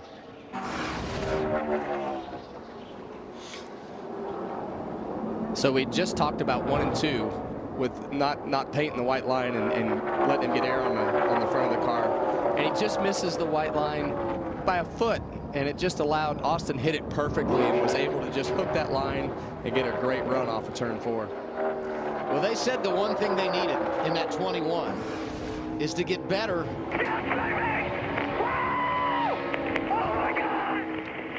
They said they needed to get better over the long haul, and he certainly saved his best for last today. Taking the white flag, taking the lead, and racing around to the checkers. Career win number 4 for Austin Hill. A pair of Daytona victories, got the home win last summer at Atlanta, and today he delivers for Richard Childress Racing here at Las Vegas Motor Speedway. And that was a perfect burnout. Ended driver's side right in the middle of the start-finish line. He's professional at that. And what a year for RCR already. You know, one Daytona with Austin Hill, one last week on the Cup side with Kyle Busch, one today. I mean, RCR is off to a very, very good start to the 2023 season.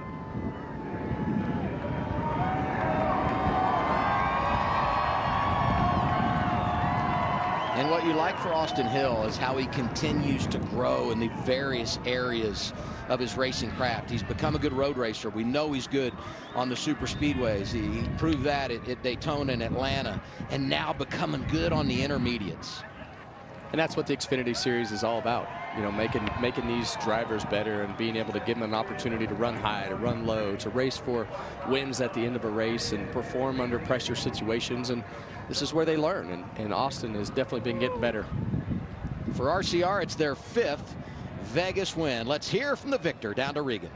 What a start to the season it has been for Austin Hill. 2 wins in 3 races. This one extremely exciting. It comes down to the last lap. You had to run a 60-plus lap run at the end of the race there. Still had something left in the race car. How exciting did that get? Man, I passing one of the lap cars early in our run when the 16 got by me. I got really, really loose on entry to 3. Thought I was going to wreck it, saved it, and 16 got really far out. So I just knew I had to, you know, not abuse the tires and try to methodically just work our way through traffic. Traffic was really tough today. You had to really paint the line down in 3 and 4. If you missed it by, it seemed like half an inch, you paid for it for the whole lap. So that's just really what I stuck to all race long, was just trying to be really disciplined down there in 3 and 4. Our 1 and 2 was okay most of the day, but entry to 3, I was struggling. The 7, you could tell he was coming out back, and he could really drive in deep and roll to the center a lot better than I could. So I saw the 16 struggling in traffic. And my spotter, Derek, was like, come on, baby, you can get it. You know, we got 5 to go, 4 to go, 3 to go. And when I saw him get tight off of 4 there, I knew I painted the line perfectly, and I knew if I could clear him down the front stretch, I felt like once we got clean air, we could hold him off. So I can't thank everybody at RCR enough. Our Global Industrial Chevrolet was good today. I wouldn't say it was perfect. We still got some things to work on, but it feels good to win on a 1.5 miles, not just these super speedways. Here with Chandler Smith, led 115 laps, but what happened at the end? And I saw you just talking to Kyle Busch. What did he say to you? Yeah, and just overall, I got a little tight there at the very end, which it is what it is. That's a tough pill to swallow. There's some things I could have done inside before we started building tight, just getting my lead to be a little bit bigger, to have a bigger buffer. But all in all, I can't be too disappointed. You know, this is my 6th start, 3rd start with colleague racing. We have a really, really fast quick type product, Chevy Camaro. I'm just really appreciative of everybody with Matt Colley, Chris Rice, everybody colleague racing for bringing me on board and believing in me.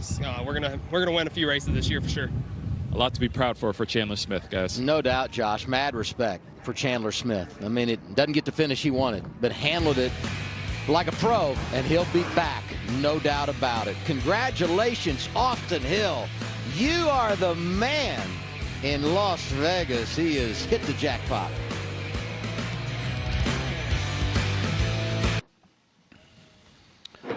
What a finish in the NASCAR Xfinity Series here at Las Vegas. Austin Hill, 3 seconds back with 20 laps to go. He was 2 back with 12 to go. takes the lead as he takes the white, and he loves drama. He's now won 4 times in his career, 3 of those coming when he made a pass in the last couple of laps. That was a fun afternoon, Kevin. And one that I didn't see ending that way. No. I really thought Chandler Smith had that race in the bag and had done everything perfectly up until that point. And really everything just started to kind of go against him there when he got into lap traffic, and he was kind of pinned to the bottom and didn't really have any options and wound up losing a big lead. What a start to the year. 2 wins in 3 races. Yeah, you know, a very good start to the year. You know, I said great start for RCR as well, and especially Austin Hill. So he's done a great job. I think, you know, last year he had 2 wins on super speedways. You're like, all right, he's a super speedway guy. But this year, I mean, he's run good everywhere. And today he showed very, very good patience and being 3 seconds back with 20 to go and just eating away and having the poise and mentality to, you know, he said it, I saved my tires. I knew it was going to be a long run, and they got there just in the nick of time. You start 14th tomorrow. You start 3rd. Good luck to the 2 of you. So much fun up here today. And we'll see you next week in Phoenix, I believe, right? I'll be back. Hopefully my voice will cooperate and stay with us for the whole race. No more engines blown for That's you right. in the booth. All right, here's what's happening tomorrow. Race day at 2 on FS1. Over to Fox at 3. We look forward to round number 3 in 2023 at 3:30 Eastern Time. Xfinity cars in Phoenix next week. And next on FS1, we've got college basketball. Butler on the road to get Xavier, and that's in the Big East. Congratulations, Austin Hill. You're a winner. So long from Vegas.